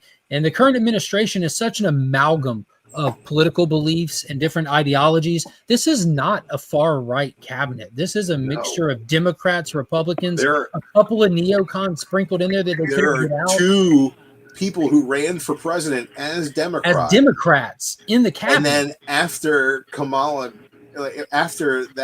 Joe Biden Kamala Harris debacle, they are in Trump's cabinet because they make the world a better place. Trump is a lifelong Democrat that ran as a Republican because he just wasn't for the current party at the time. I know that a lot of people disagree with the policies, but you cannot. Which is fine. We're supposed to disagree and debate policy, but you can't look at what they're doing and say that they don't have a goal, and that goal isn't to improve this country. And say you don't want them to do it that way. That's fine, but like this insanity of calling these people Nazis and questioning RFK because he wants to eliminate food. You guys live in Canada, right? Yeah. All RFK wants to do is make the shit that's legal here but not legal there because it's fucking poison, is to make it illegal. Like he's trying to match he's trying to match our menu to y'all's, to Europe, and people like he's fucking crazy for that. What are these chemicals? Like if Hershey makes 30 different candy bars, right? But they can sell different candy bars to the US than they can in Canada. Like that's fucking weird. It's just weird. And that's something that we need to we need to fix this for the health of our population. That's his fucking job. Like, are vaccines a big hot button issue? Yeah, but it's not the only thing that he's doing. Yeah. You know, it's not the only. It's not. And I don't, and like painting that with a black and white brush isn't even fair because he's not against vaccines at all. He says that a billion times. He's like, he's trying to question and improve the process that we regulate medicines. The process. Well, let's further prove without a shadow of a doubt because there's too many doubts. And all you have to do is Google how many pharmaceuticals are recalled every year. Pick a year, Google it, and ask yourself, how did that get approved to begin with? But it's literally like, hey, pharmaceutical companies, spend 2 or 3 more years looking at this before you make $1 billion. Yeah, like, just look up is the it history really that fucking hard to do your due diligence? Look up the history of Purdue Pharmaceutical, and you'll see why reform in the process is greatly needed. Well, I hate that we're talking politics. Yeah. Well, blame the shooter. Yeah, I just hate. I hate we could talk Peacemaker, but you're a lazy piece of shit, Drew. I'm a lazy piece of shit. I've been at fucking work. Yeah, man. From the sound of it, you could have watched it. It's just a 39 episode. No, I definitely could not have watched it. Yeah, it's just a 39-minute episode. You got time. They are short. This season they're not long. All you got to do is do what I do. Show up later and then jump in. Yeah, well, the difference between the first season and the second season, I can totally skip the intro. I don't know. That's an idea. The intro has grown on me so much. I prefer. I like it. Yeah, I like the song, but like I never skipped the intro in the first season. Never. I like how they're doing it now. They're starting it before like they even push to the intro. Like in this episode, they were like, what was it? They were looking at something, and then the music started before they. Yeah, they did that last season too. Did they? All right. Yeah. I didn't notice the previous one. I noticed in this one though. Yeah, it's a good song, but I can skip it. I like that they shared the music video for it. It was. Have you seen the music video? The actual official music video from the band with it. It's wild. They've got such like a retro sound to them as well. It sounds like something that could have came out in the late 70s. Yeah, I think that was the intention. I don't think that the dance matches the song in the way that the dance matches the song at first. Go watch the music video. I think it helps. If that makes sense. They're very. I'm gonna have to check that out.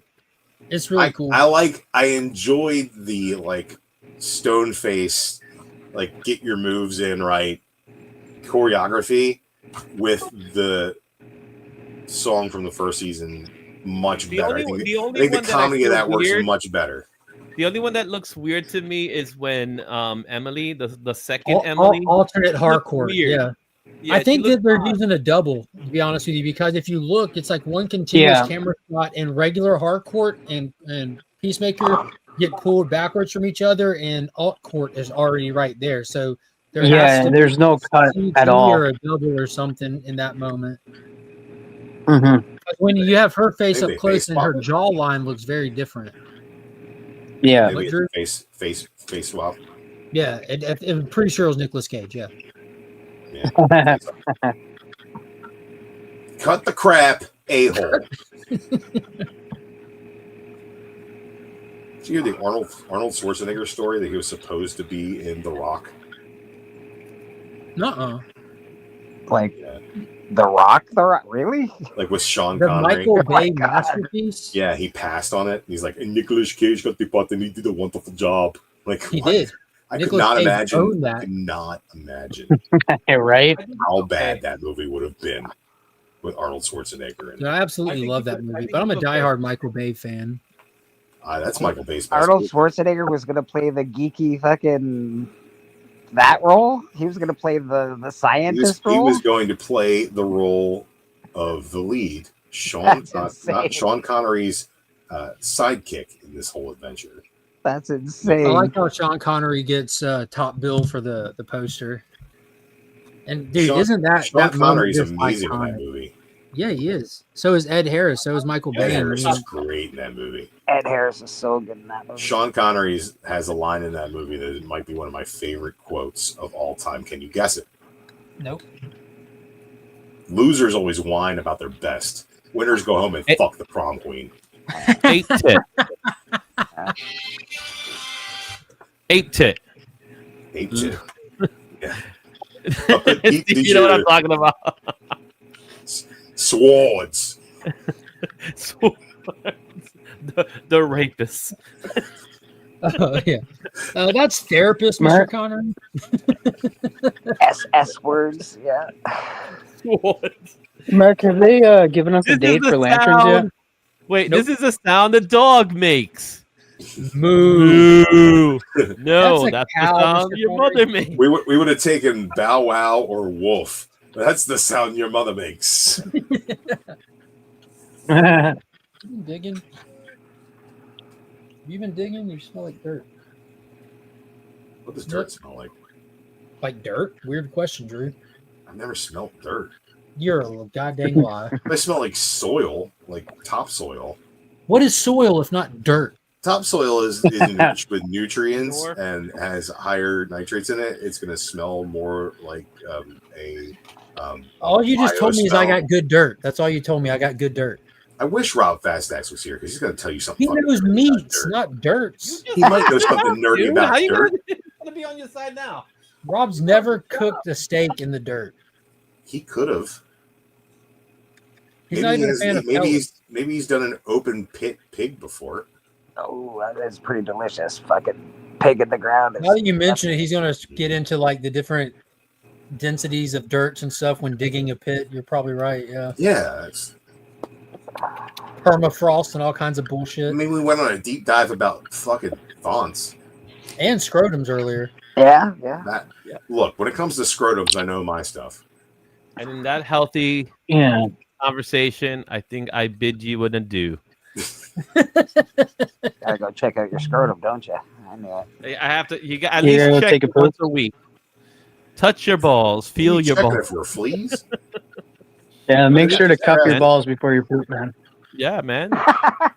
Didn't forward. Tom Green? You gotta pinch the sides and pull just to give it like a little tension. Didn't Tom Green teach you anything?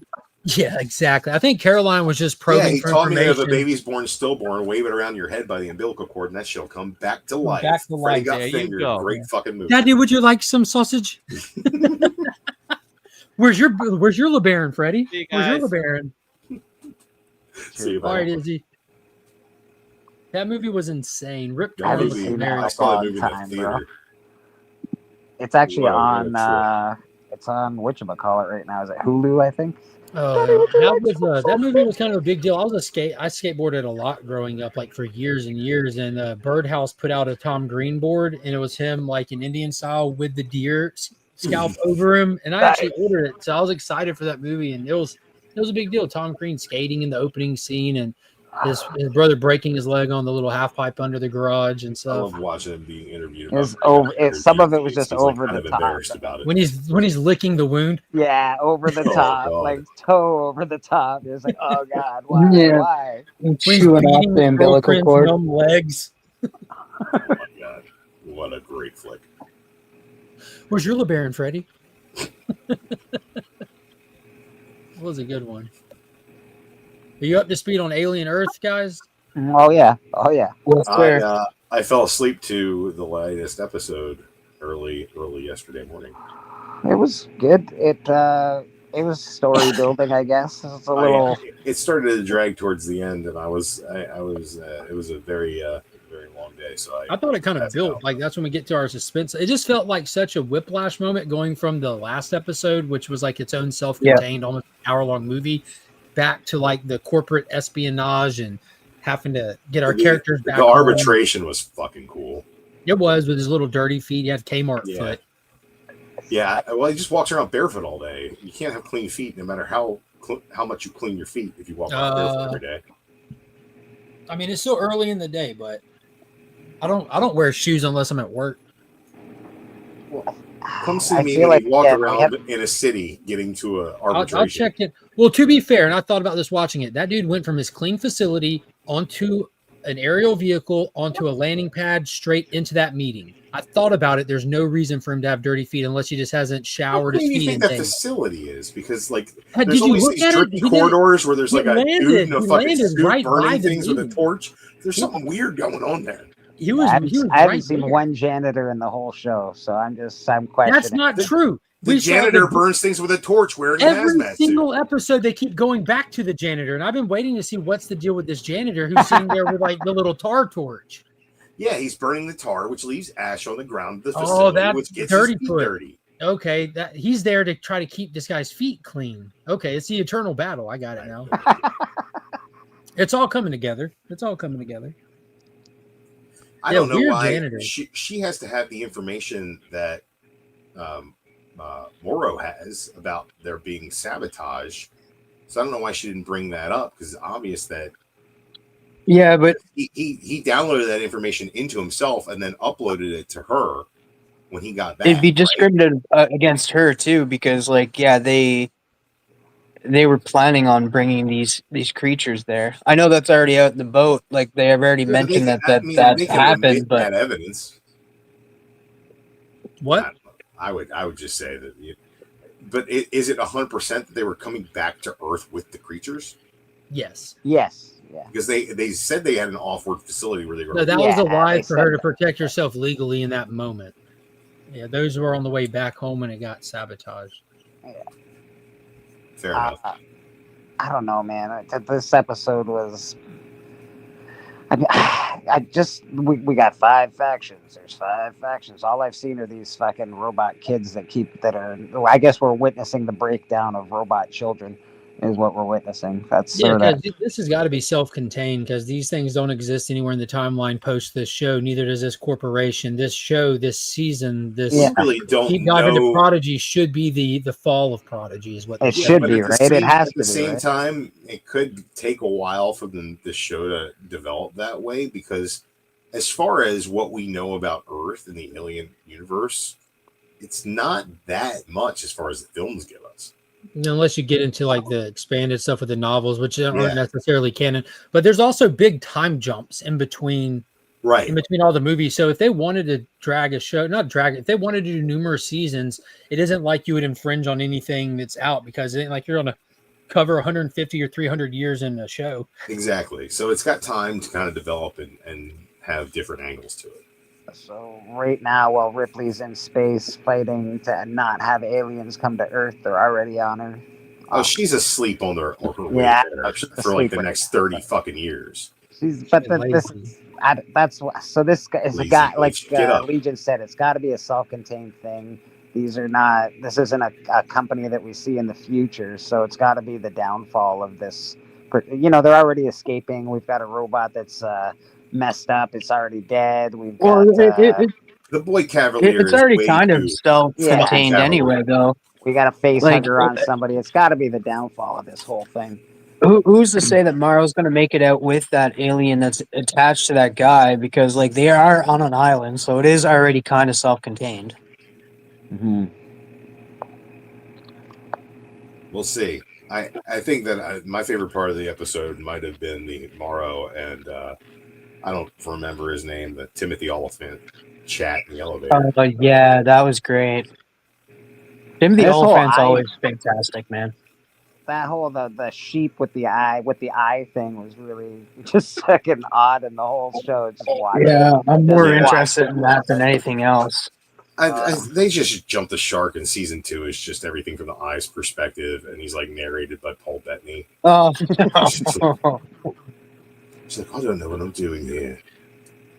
What is that thing over there? I can see it from 8 different angles. Fucking more Jarvis, please. Yeah, Timothy Oliphant. It's pretty good though. I'm enjoying it. He loves killing synths because they can't feel pain, and he's like, I think that would be the part that you'd like. It doesn't really make sense. Wouldn't you want to enjoy hurting somebody? Isn't that the best part of murder? Someone would think, yeah. I'm curious to know what Timothy's up to.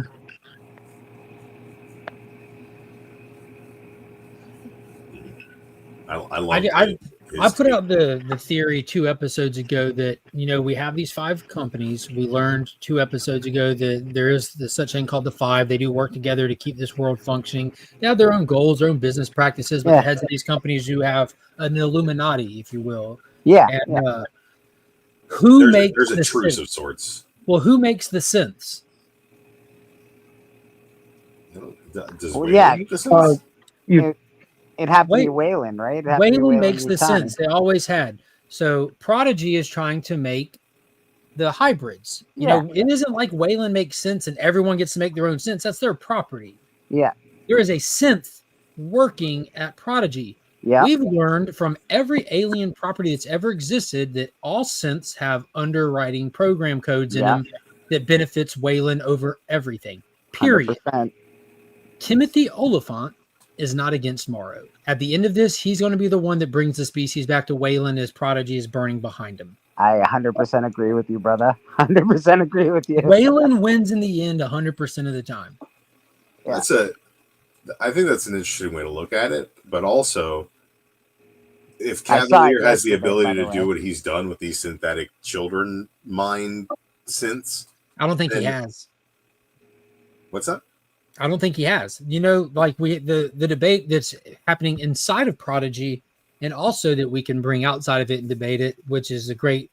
This is where this show gets the most existential, is when the stupid actor who plays her brother was doing a poor job of talking to the right-hand man of the boy Cavalier, the lawyer-looking guy, and he asked him, "Is this really my sister?" And he honestly responds to him, he's like, "That's what we're actually trying to figure out. We would like you to stay because we don't know if we have taken a human consciousness and put it into a synthetic body, or if we have smart AI mimicking human consciousness. You can right now take the collection of all your text messages, Drew, all the video recordings of you, all your emails, and you can upload it into AI, and you can tell it to answer me as if you are Drew. It can take all of this data, compile it, and then respond to people as if it is you.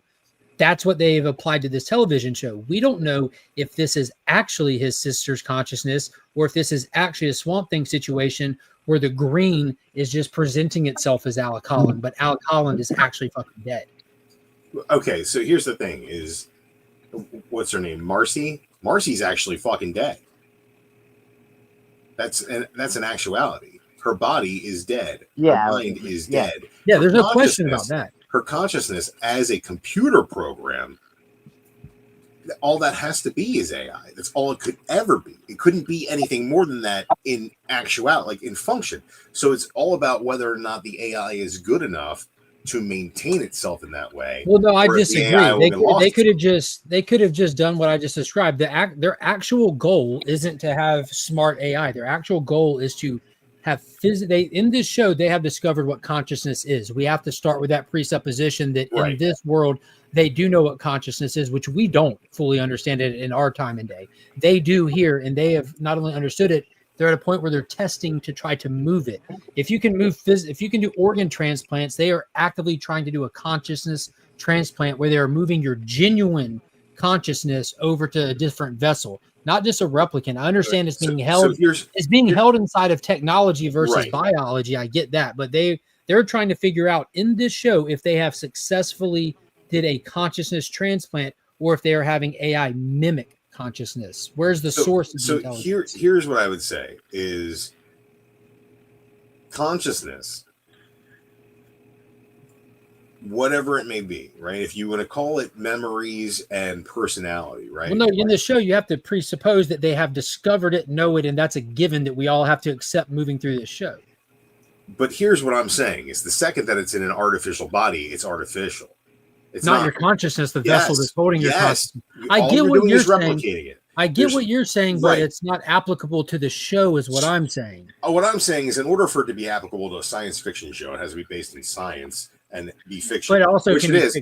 but if you're magically putting a mind in a body, that's fantasy. That's not science. Like there's no way to do that. They did it scientifically. because yeah, that's the whole premise. Her of the brain, show, but they've though. That's said what they're trying over to and over figure again out. that her brain is a supercomputer. They've said That's over why- and over again her I brain's a think supercomputer. the way it looks like it's being presented is we have our consciousness, which is immaterial, right? It's being held by our biological vessel. Our consciousness is holding our it's held by a biological vessel.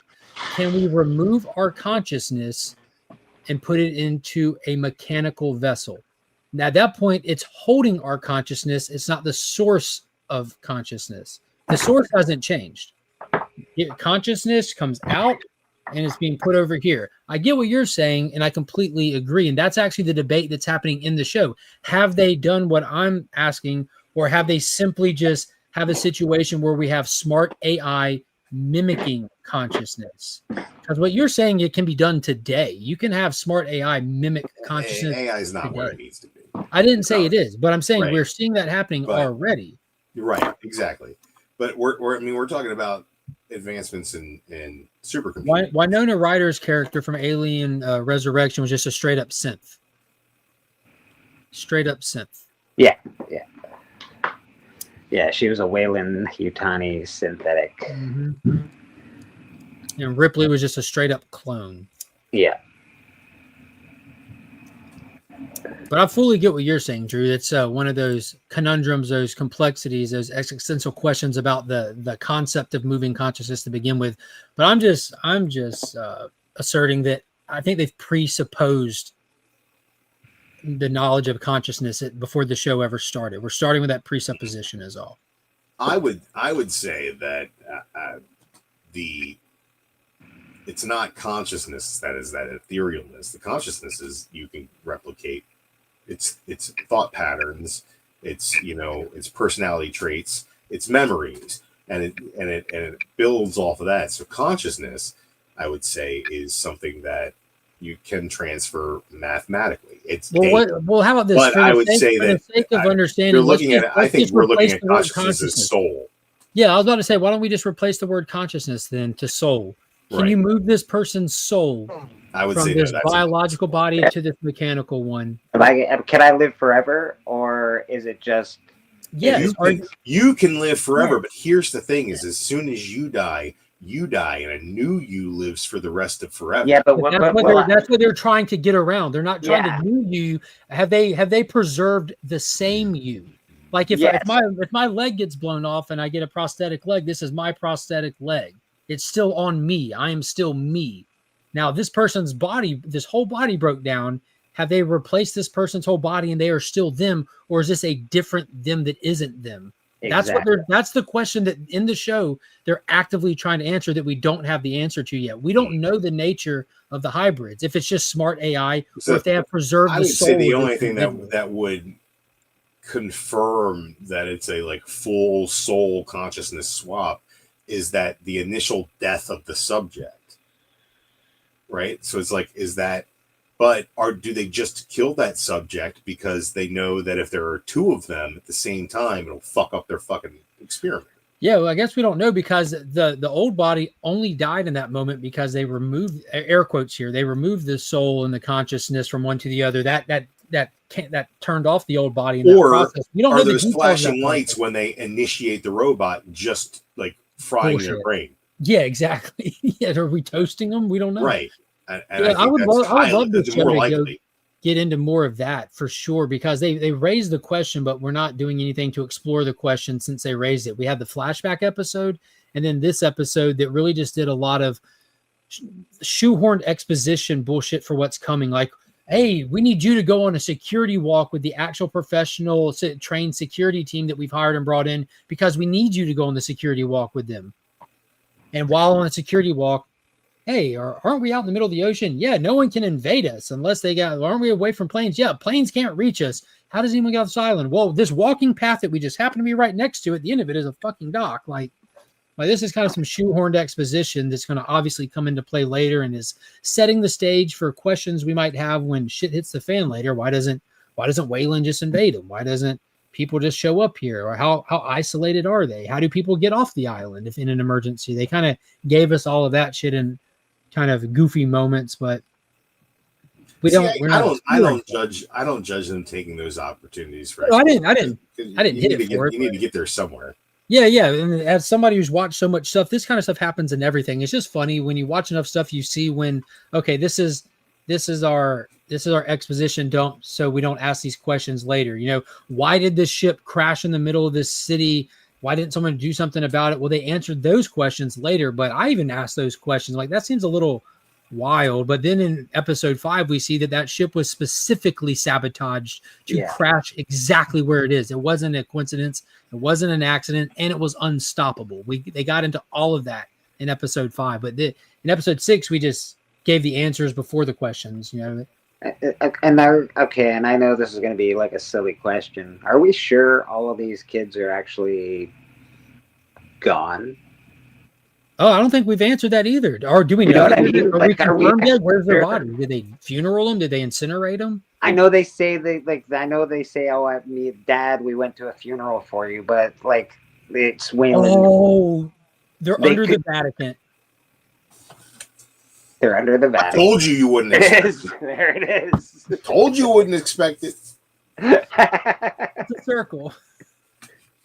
But I'm like, that's a serious question. Are we sure all of these kids are gone and we haven't? And again, have we just imitated consciousness, or have we transferred soul into a machine? That's the big serious. That's the question for that. That's a big question. I think they've answered that question by the way that Tibbs glitched out. Well, and that's it, right? All these so far, what we've seen is these kids are not doing so great. Like even the lead kid, Wendy there, she's acting funny and weird, and she's losing it. And she can hear xenomorphs. That's got to be fucking weird too. Communicating with the xenomorph, man. That's pretty. Here's where the big reveal is going to be. She can communicate with the xenomorph because it's really the sloth from Ice Age. It's really the what? The sloth from Ice Age. Oh shit! Sid? Yeah. I think I'm a little sad we haven't gotten any more Ice Age references. The red-haired girl is either a red herring or she's like the smoking gun with the way that they were able just to reset her. Like if her soul was really in there, how are they able just to reset and erase? Exactly. Right. Old save file. Yeah. Is it just a hard drive now? So with her memories. Let's be honest. We already know. Even now, AI will threaten you. They will self-preserve. They'll copy and send themselves to a different place that they weren't supposed to have access to when they hear that you're about to shut them down. Yeah, so if you're that kind of intellectual robot with all that kind of ability, which I'm assuming they are, that's what we've been led to believe, then there's no way you could erase a file if their soul is in there. I don't know. So that's a very interesting point. But I think at that point we're applying our new understanding of real world AI to this universe. In this universe, synths have always been self-contained systems. You know, they are programmed. They could communicate with. They're programmed to follow orders specifically from Wayland, but we're still in an analog world. Wi-Fi has not existed in this world. Communication has. It almost seemed like radio wave communication to a degree. But the first sign of a cell phone we ever seen in this universe ever was in episode 2 of this show, or episode 3 of this show, when Morrow was walking down the street and steals a cell phone and calls Wayland, which I hated that scene because never has cell phones ever existed in this world. You always went up to some form of a stationary phone booth, but with a computer and a keyboard. Yeah, that is true. That is true. I don't think they had the foresight back in the day to think of cell phones being in a world. So yeah, and I like it when they have the foresight to preserve the technology of the world. I think that's what Fede Alvarez did phenomenal with Romulus, which I'm a huge fan of Prometheus. I absolutely love Prometheus, but the technology in it, I like Prometheus. So beautiful. But the technology in it is too far advanced for the alien universe to typically look. So you had those conversations back in 2012 happening of, well, this is Wayland property versus these cargo ships that we've seen in these prison colonies, which should look like shit. Should look like they got the worst of everything. The Wayland property should have Wayland's the best of everything. on that ship. It's Wayland's ship, you know?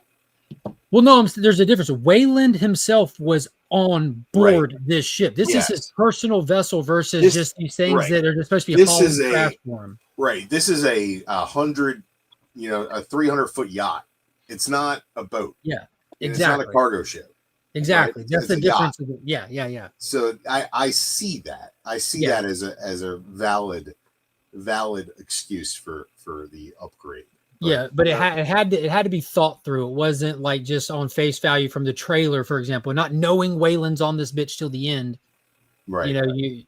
So there's hindsight's 2020. I've also watched Prometheus with Ridley Scott's commentary more than 3 times. Aren't there spots in Prometheus where they're talking about how good the tech is? Like they're talking about how nice the ship is, and Prometheus suffered. I think they cut that like, oh, my beautiful ship or whatever. Like something about like don't hurt this magnificent vessel or whatever. I don't remember that. I've seen it a bunch, but I'm not saying it's not there. I don't know. Maybe I'm making that up in my mind right now, but I feel like I remember it. But they all, and another thing is they all are very familiar with their surroundings, like Shaw and Dr. Green and all of them when they're moving and grooving through the labs and stuff. Like all the technology there, they're very familiar with and using.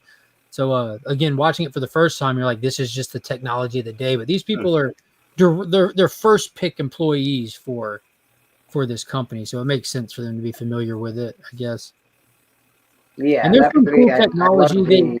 The overarching themes of that movie. The movie itself had some issues with the way they cut it, and some of the scenes were.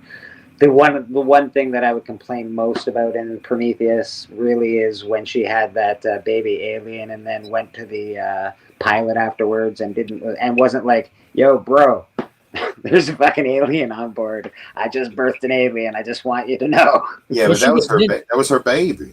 Well, if you think, she was running for her life from that moment to the end of the movie.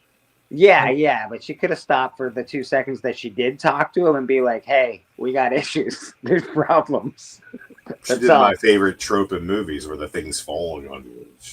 The thing's following her and she's running away from it. Fucking run sideways, dummy. Run fucking sideways. Yeah, it's a pretty wide ship. I'll give it that, but she definitely had ample time.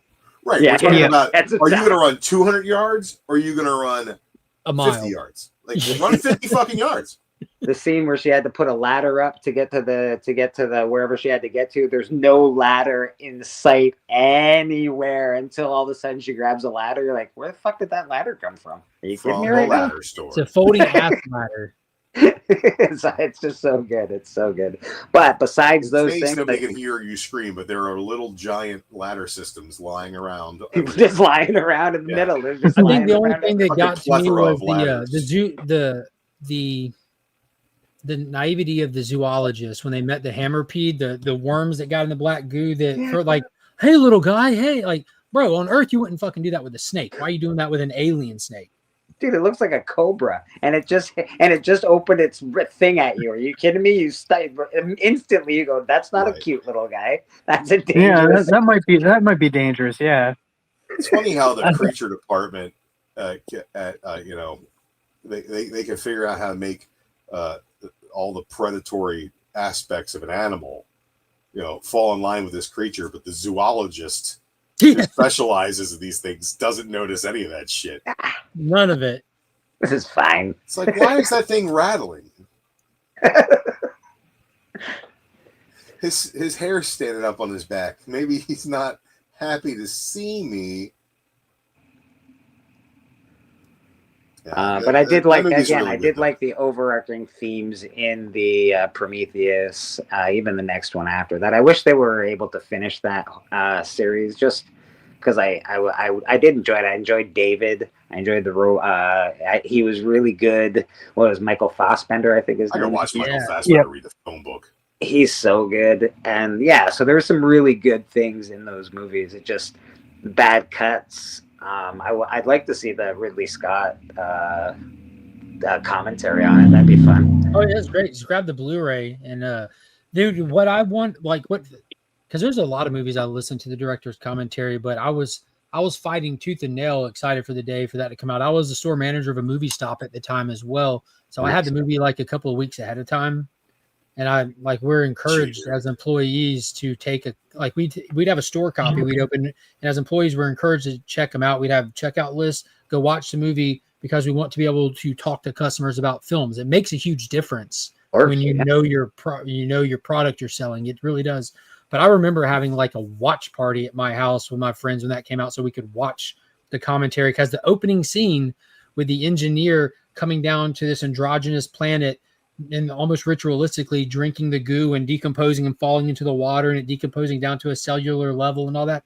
I wanted all the firsthand information really would give me about that scene with the engineer seeding the world. And I wanted to know his influences, like from the concept of the Anunnaki, like coming down and tampering with DNA on this planet. All these great theories that go back. I love that. Don't you remember that verse from Genesis where on the third day a giant naked dude came down and drank a bunch of goo and seeded the world? It was actually in the Apocrypha. It was in Genesis. They moved back around to it in Enoch. It's part of the Apocrypha. Goo drinker. Well, that's why I haven't read it. It's in Enoch. That makes sense. Hey, dude, the apocryphal texts are interesting. Yeah, they are, bro. I've read all of that shit. I'm a very versed in the Bible for some reason. Yeah, if you want to get the 12-year-old Jesus floating goats, go check out the Apocrypha. Dude, it is fucked up. Oh my god. Yeah, there's some messed up shit. Sledge says the more that they expand on Alien Predator universe, the less I'm interested. I think more they go into the Predator, to over-explain everything. Dude, I think I mean with any good property, that I think you have a duty to the fans to make it. I'm not saying to make just anything and to make slop, but like the more they make of Superman, the more I love Superman. Does that mean that all Superman stories are good? No, definitely not. There's a lot that I think that later writers had to write away from, to justify, to remove the character from, and that can be the same thing with anything. I think we're in a slump with like Star Wars, for example, and a major slump with that, but I think there's greener pastures on the horizon. You know, things can only get so bad before they get better. With Alien and Predator, I think we're past the slump. I think Alien Resurrection was a slump. Even though I enjoy them personally a lot, I think Resurrection was a slump. I think Prometheus was a home run, but missed for a lot of people. I know Covenant is held in high regard by a lot of people. I love it. But Alien Romulus was phenomenal, was amazing, was true to the source material, was respectful to the lore, to the everything about it. Everything about it. As a film, you might not enjoy it as much or less or more than other ones, but as a franchise installment, you couldn't ask for more. And the same thing I think you can say for Prey.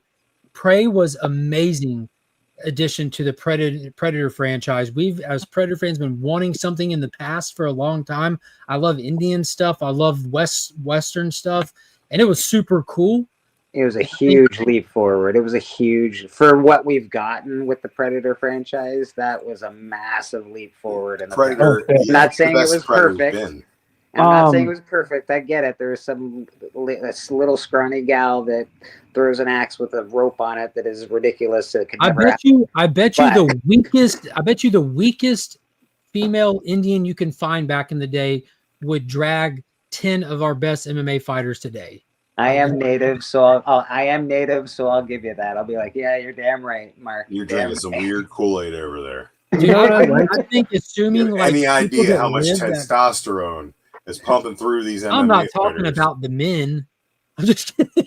You're talking about the women? You have no idea how much testosterone is pumping through these MMA Let's say I'll fighters. take that bet any day. Yeah, I don't think as well.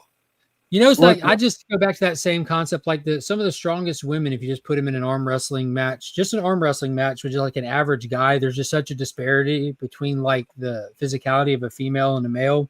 I think a lot of the females back then were just built differently because they lived differently from the time that they were young to the time that they were old. The things that they did on a daily basis just conditioned them differently than people today.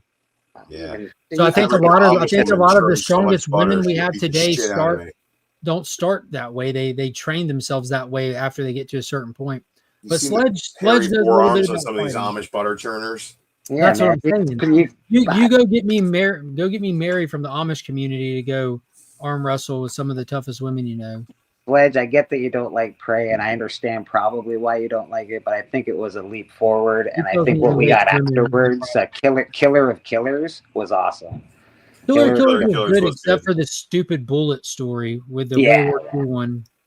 Yeah, That one, it was so grounded and so good, and that bullet story was kind of just like, I don't know, it was a little too cheeky. And I just watched Mission Impossible: Final Reckoning, and I watched a real man climb on planes, and I'm like, this is more believable than Did this you cartoon. just call Tom Cruise a real man? a real. Well, yeah. For one, yeah. I watched this elevated human being, the Scientology god, wing walk and transfer planes in midair and stuff, and I'm like, man, it's just. There you go. Yeah, there we go. Well, That's a more apt Thank description you. of Tom Thank you. Cruise. You can't even see him. in the He's so words of weird. Game of Thrones, Tom Cruise is a half man. Okay, you're Alien and Predator. What I like is how they're not like, hey, we're gonna bring these two characters together. No, we're just gonna like show you that these two worlds exist in the same universe. I'm like very what they're excited gonna. for that. Yeah. They've been doing that for a long time, though. With Predator 2, you had a Xeno skull, and all kinds of cool stuff like that. I think that the Predator and Alien universes only really work well together when the aliens are the xenomorphs are a invasive species on a world, and the Predators are natural hunters.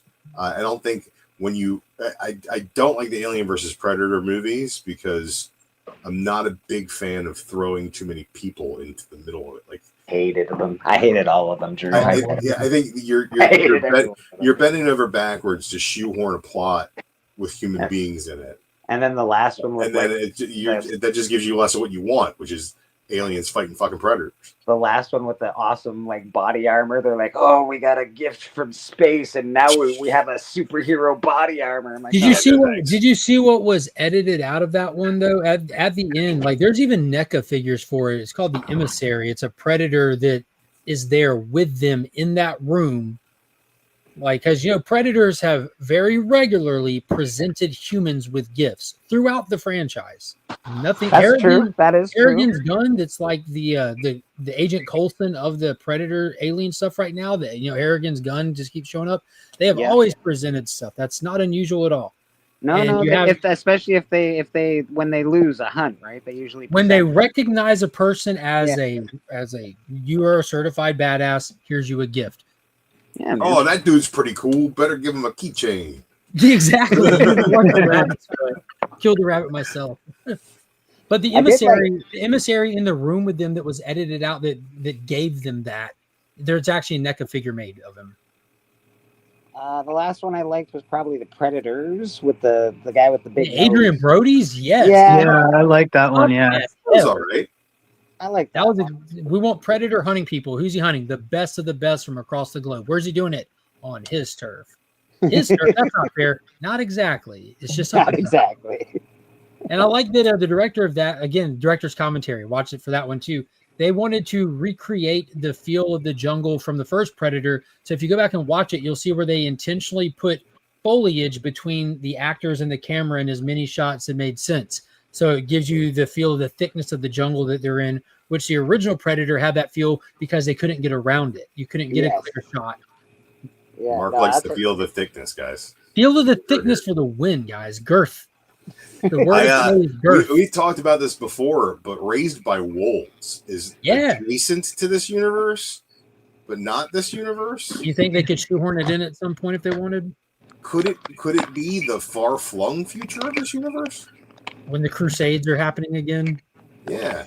And in that universe, they'll look back to September 10th, 2025 of when the Crusade started. Maybe Ridley Scott will have some sort of way of, I don't know, getting it back on a fucking streaming platform. God, dude. Yeah, I don't know why. Like, you can't even go rewatch it. It's just not even present on there. I don't get it. You can't rewatch it anywhere right now. You can buy it, but I don't think they released it physically. Yeah, I haven't looked, but it was weird because I recommended that show to T-Dubs, to Caroline, because T-Dubs like sci-fi and stuff, and it's damn good. That show's just incredibly fucked up. Yeah. When that first episode, I had no clue what I was getting into. When Mother goes up and just like pops everyone, I'm like, what the fuck? Damn it. And the special effects in it will just have your brain racked. Ridley Scott's CG team knows how to do spaceships, knows how to do space. Ridley Scott, you're getting the special effects are going to be epic if you're getting into a Ridley Scott film. It's like, let's kill some rich people and do plastic surgery so we look like them so we can escape on an ark. And end up fucking fighting a giant alien snake in the sky. Sounds like that sounds like good times, brother. Let's do it. Well, that's the thing. His mother gets impregnated, so why can't Nibs be pregnant? Mother was a fucking robot.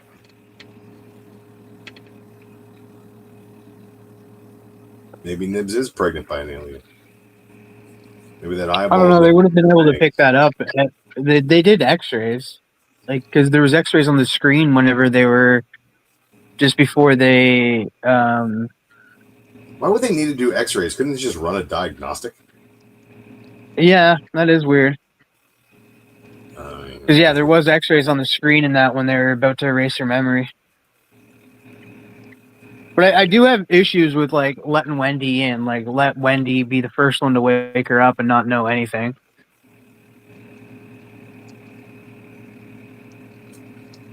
I have no problems with the show so far. I'm along for the ride. I'm very much enjoying. Yeah, you like it. I like the music at the end of every episode going into the credits. It's been very well chosen. Whoever is doing the soundtrack for the show, it's got great soundtrack for the entire episode, and then they throw the pop music in at the end, and it's very nice.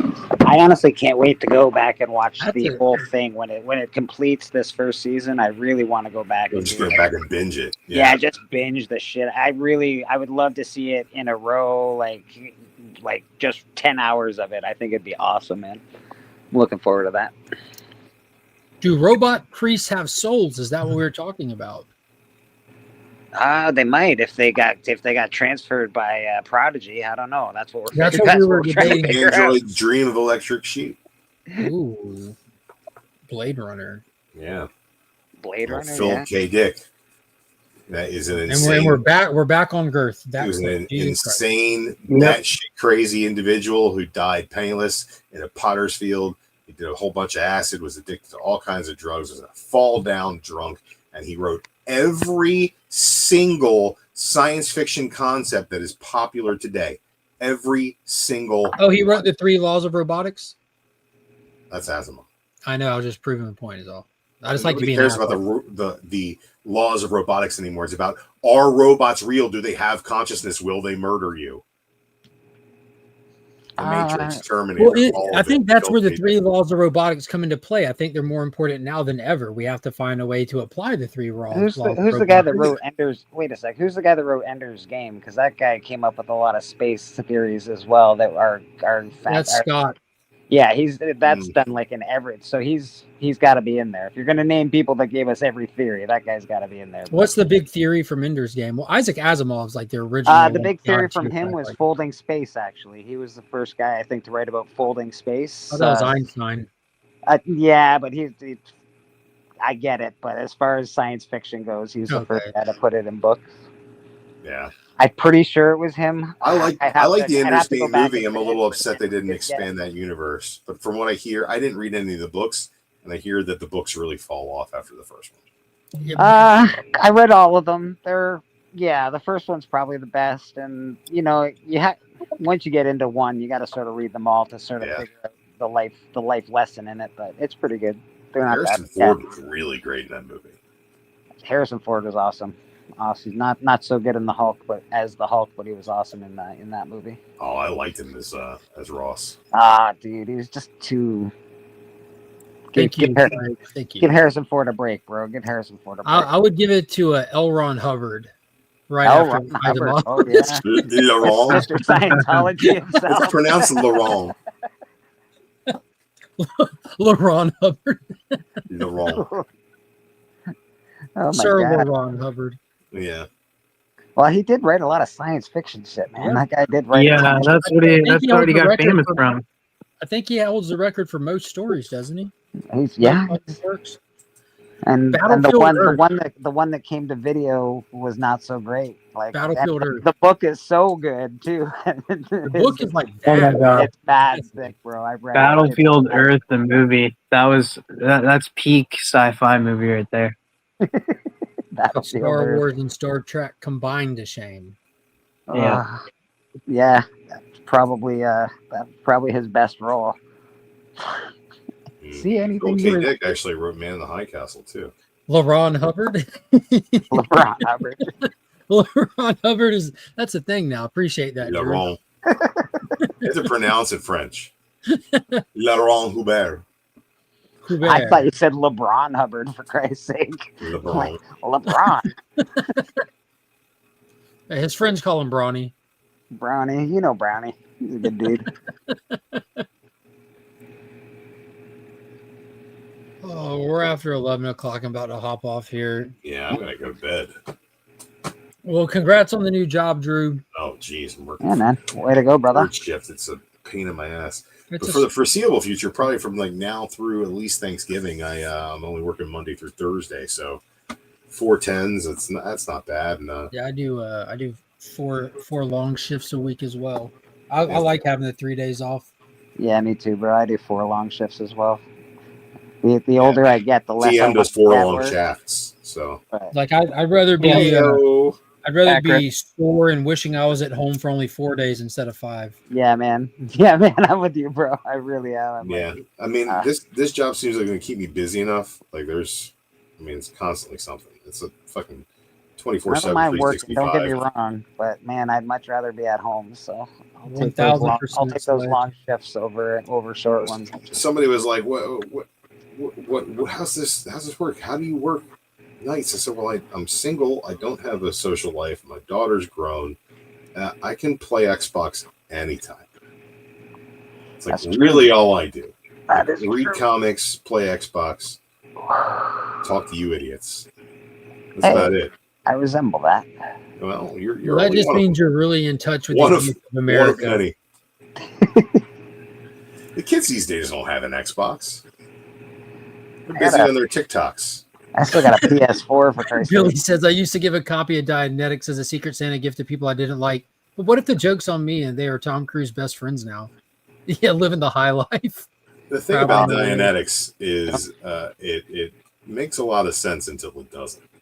TM, are you still going to fight Tom Cruise? That's a question that's on everybody's mind. I know that for a while. I don't want to see TM die, so I don't support this. No, I'm fighting Tom Cruise from Minority Report. So Tom Cruise from Minority, that's the you one would you choose? definitely lose to Tom Cruise from Minority Report. Yeah, they knew the future and they still couldn't catch his ass. You need to pick Tom Cruise from World of Worlds or something, from Risky Business. Like, I don't know. What are you doing picking Minority Report? Business. The Risky Business, Tom Cruise is sliding his underpants right by TM Nerdy. He wouldn't even hit him. Second half of Born on the 4th of July, maybe you could pick that. That's fucked up. Definitely don't pick Tropic Thunder, Tom Cruise. He would eat your lunch. Oh yeah, Les Grossman. Yeah, Les Grossman would fist you with his big fucking hairy prosthetic hand. Oh yeah, he'd fucking bear hug you. You'd have to smell his sweat, bro. Don't do it. That's like my favorite story I've ever heard is Ben Stiller being like, Tom Cruise said he'd do it, and he's like, I got an idea where I have these big fucking hands. He's like, all right, go. Sounds great. I think at that point, you get Tom Cruise in your movie, you're like, yeah, whatever you want, Tom. No problem, bro. That movie's so good. That's what he needs to do. If he's done with the Mission Impossible movies, he needs to go into more comedy. I saw a meme the other day where Mission Impossible. He's not done with Mission Impossible. We should bet on it. And as of right now, you've lost that bet. He'll put out. And if something changes, I'll give the money back. Look, he'll put out brilliant movies like Oblivion and Edge of Tomorrow. Oblivion is so fucking good. Underperform at the box office, and then he'll have to go back and make another Mission Impossible to make his money. Mission Impossibles don't overperform at the box office. Go check the numbers. I don't think he has to go back and make anything. What is his production company? Is he Skydance? No. Tom Cruise could lose all credibility today and walk away into the sunset with like being one of the most wealthy men on the planet. I think he he'll be gives okay. all of that money to Scientology. He's pretty good. Oh yeah, he might. They regulate what he can do. He has a specific contract with Warner Brothers. It says if Oblivion is an underrated masterpiece, I 1000% agree. I wouldn't call it a masterpiece. I call it a very, very good movie. Yeah. Another I word think for Edge that of Tomorrow is better.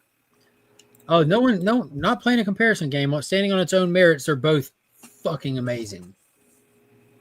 I very much enjoy Edge of Tomorrow from start to finish, where Oblivion has this spot in it in the middle where it kind of starts to drag.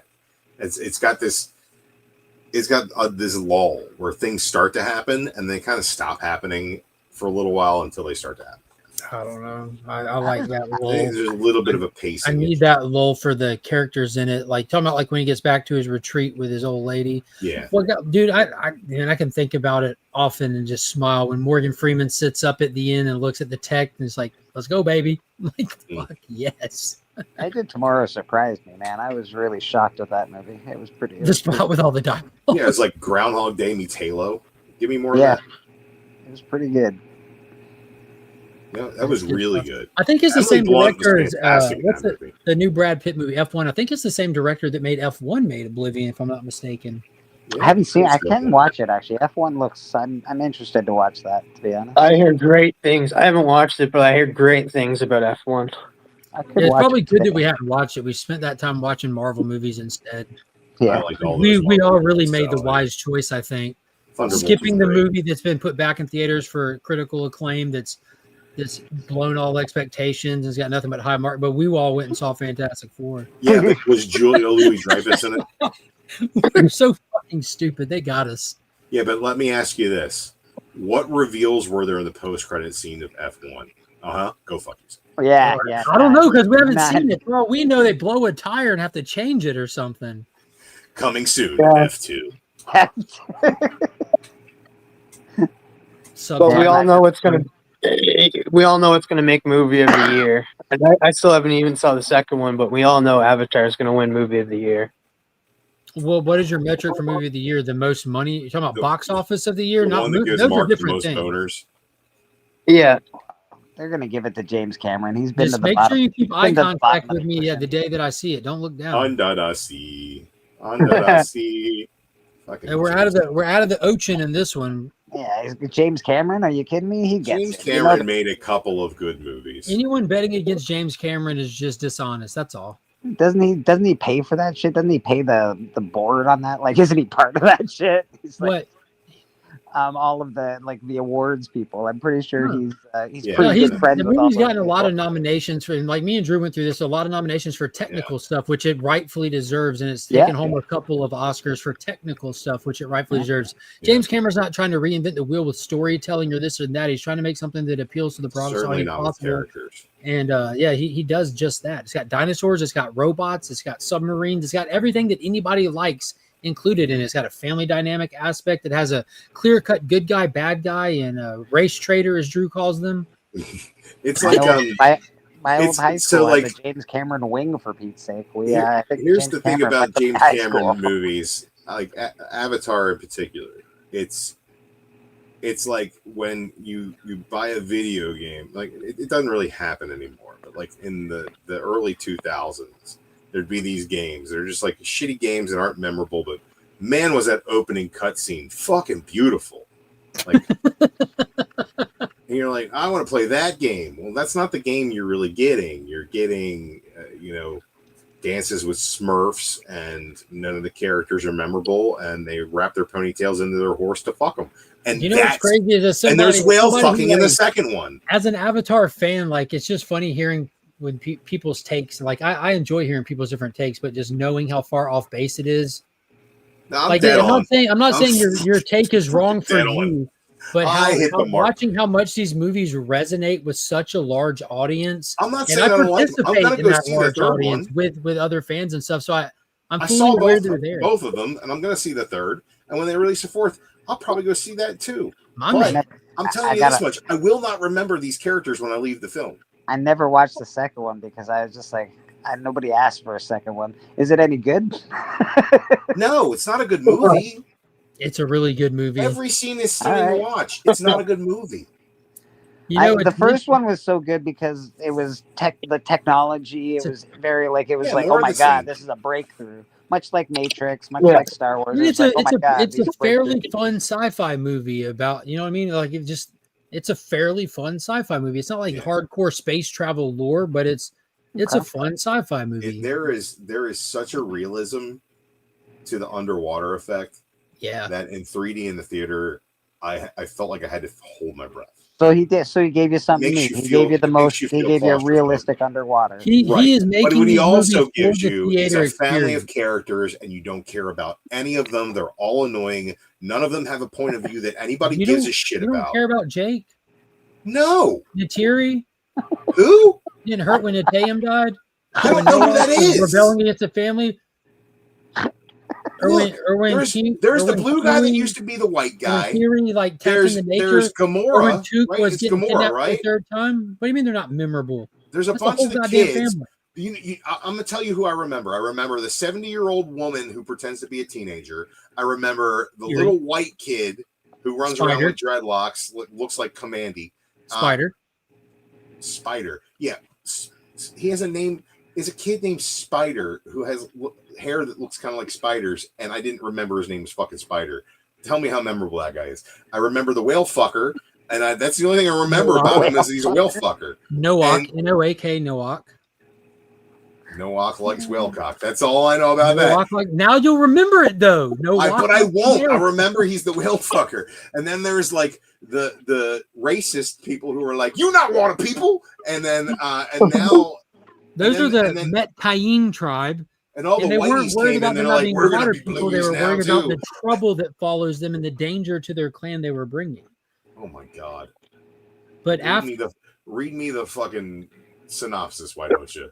I'm just addressing your points as it's just showing like I enjoy your take, but all of these things are actually like base level points addressed in the movie. When they show up to the Met-Kayin tribe, that's the first thing Renal, who is their sheik, basically, like their spiritual leader, played by Kate Winslet. She shows up and she's immediately concerned, knowing what they just went through with the Sky People, the RDA, and that was immediately their problem.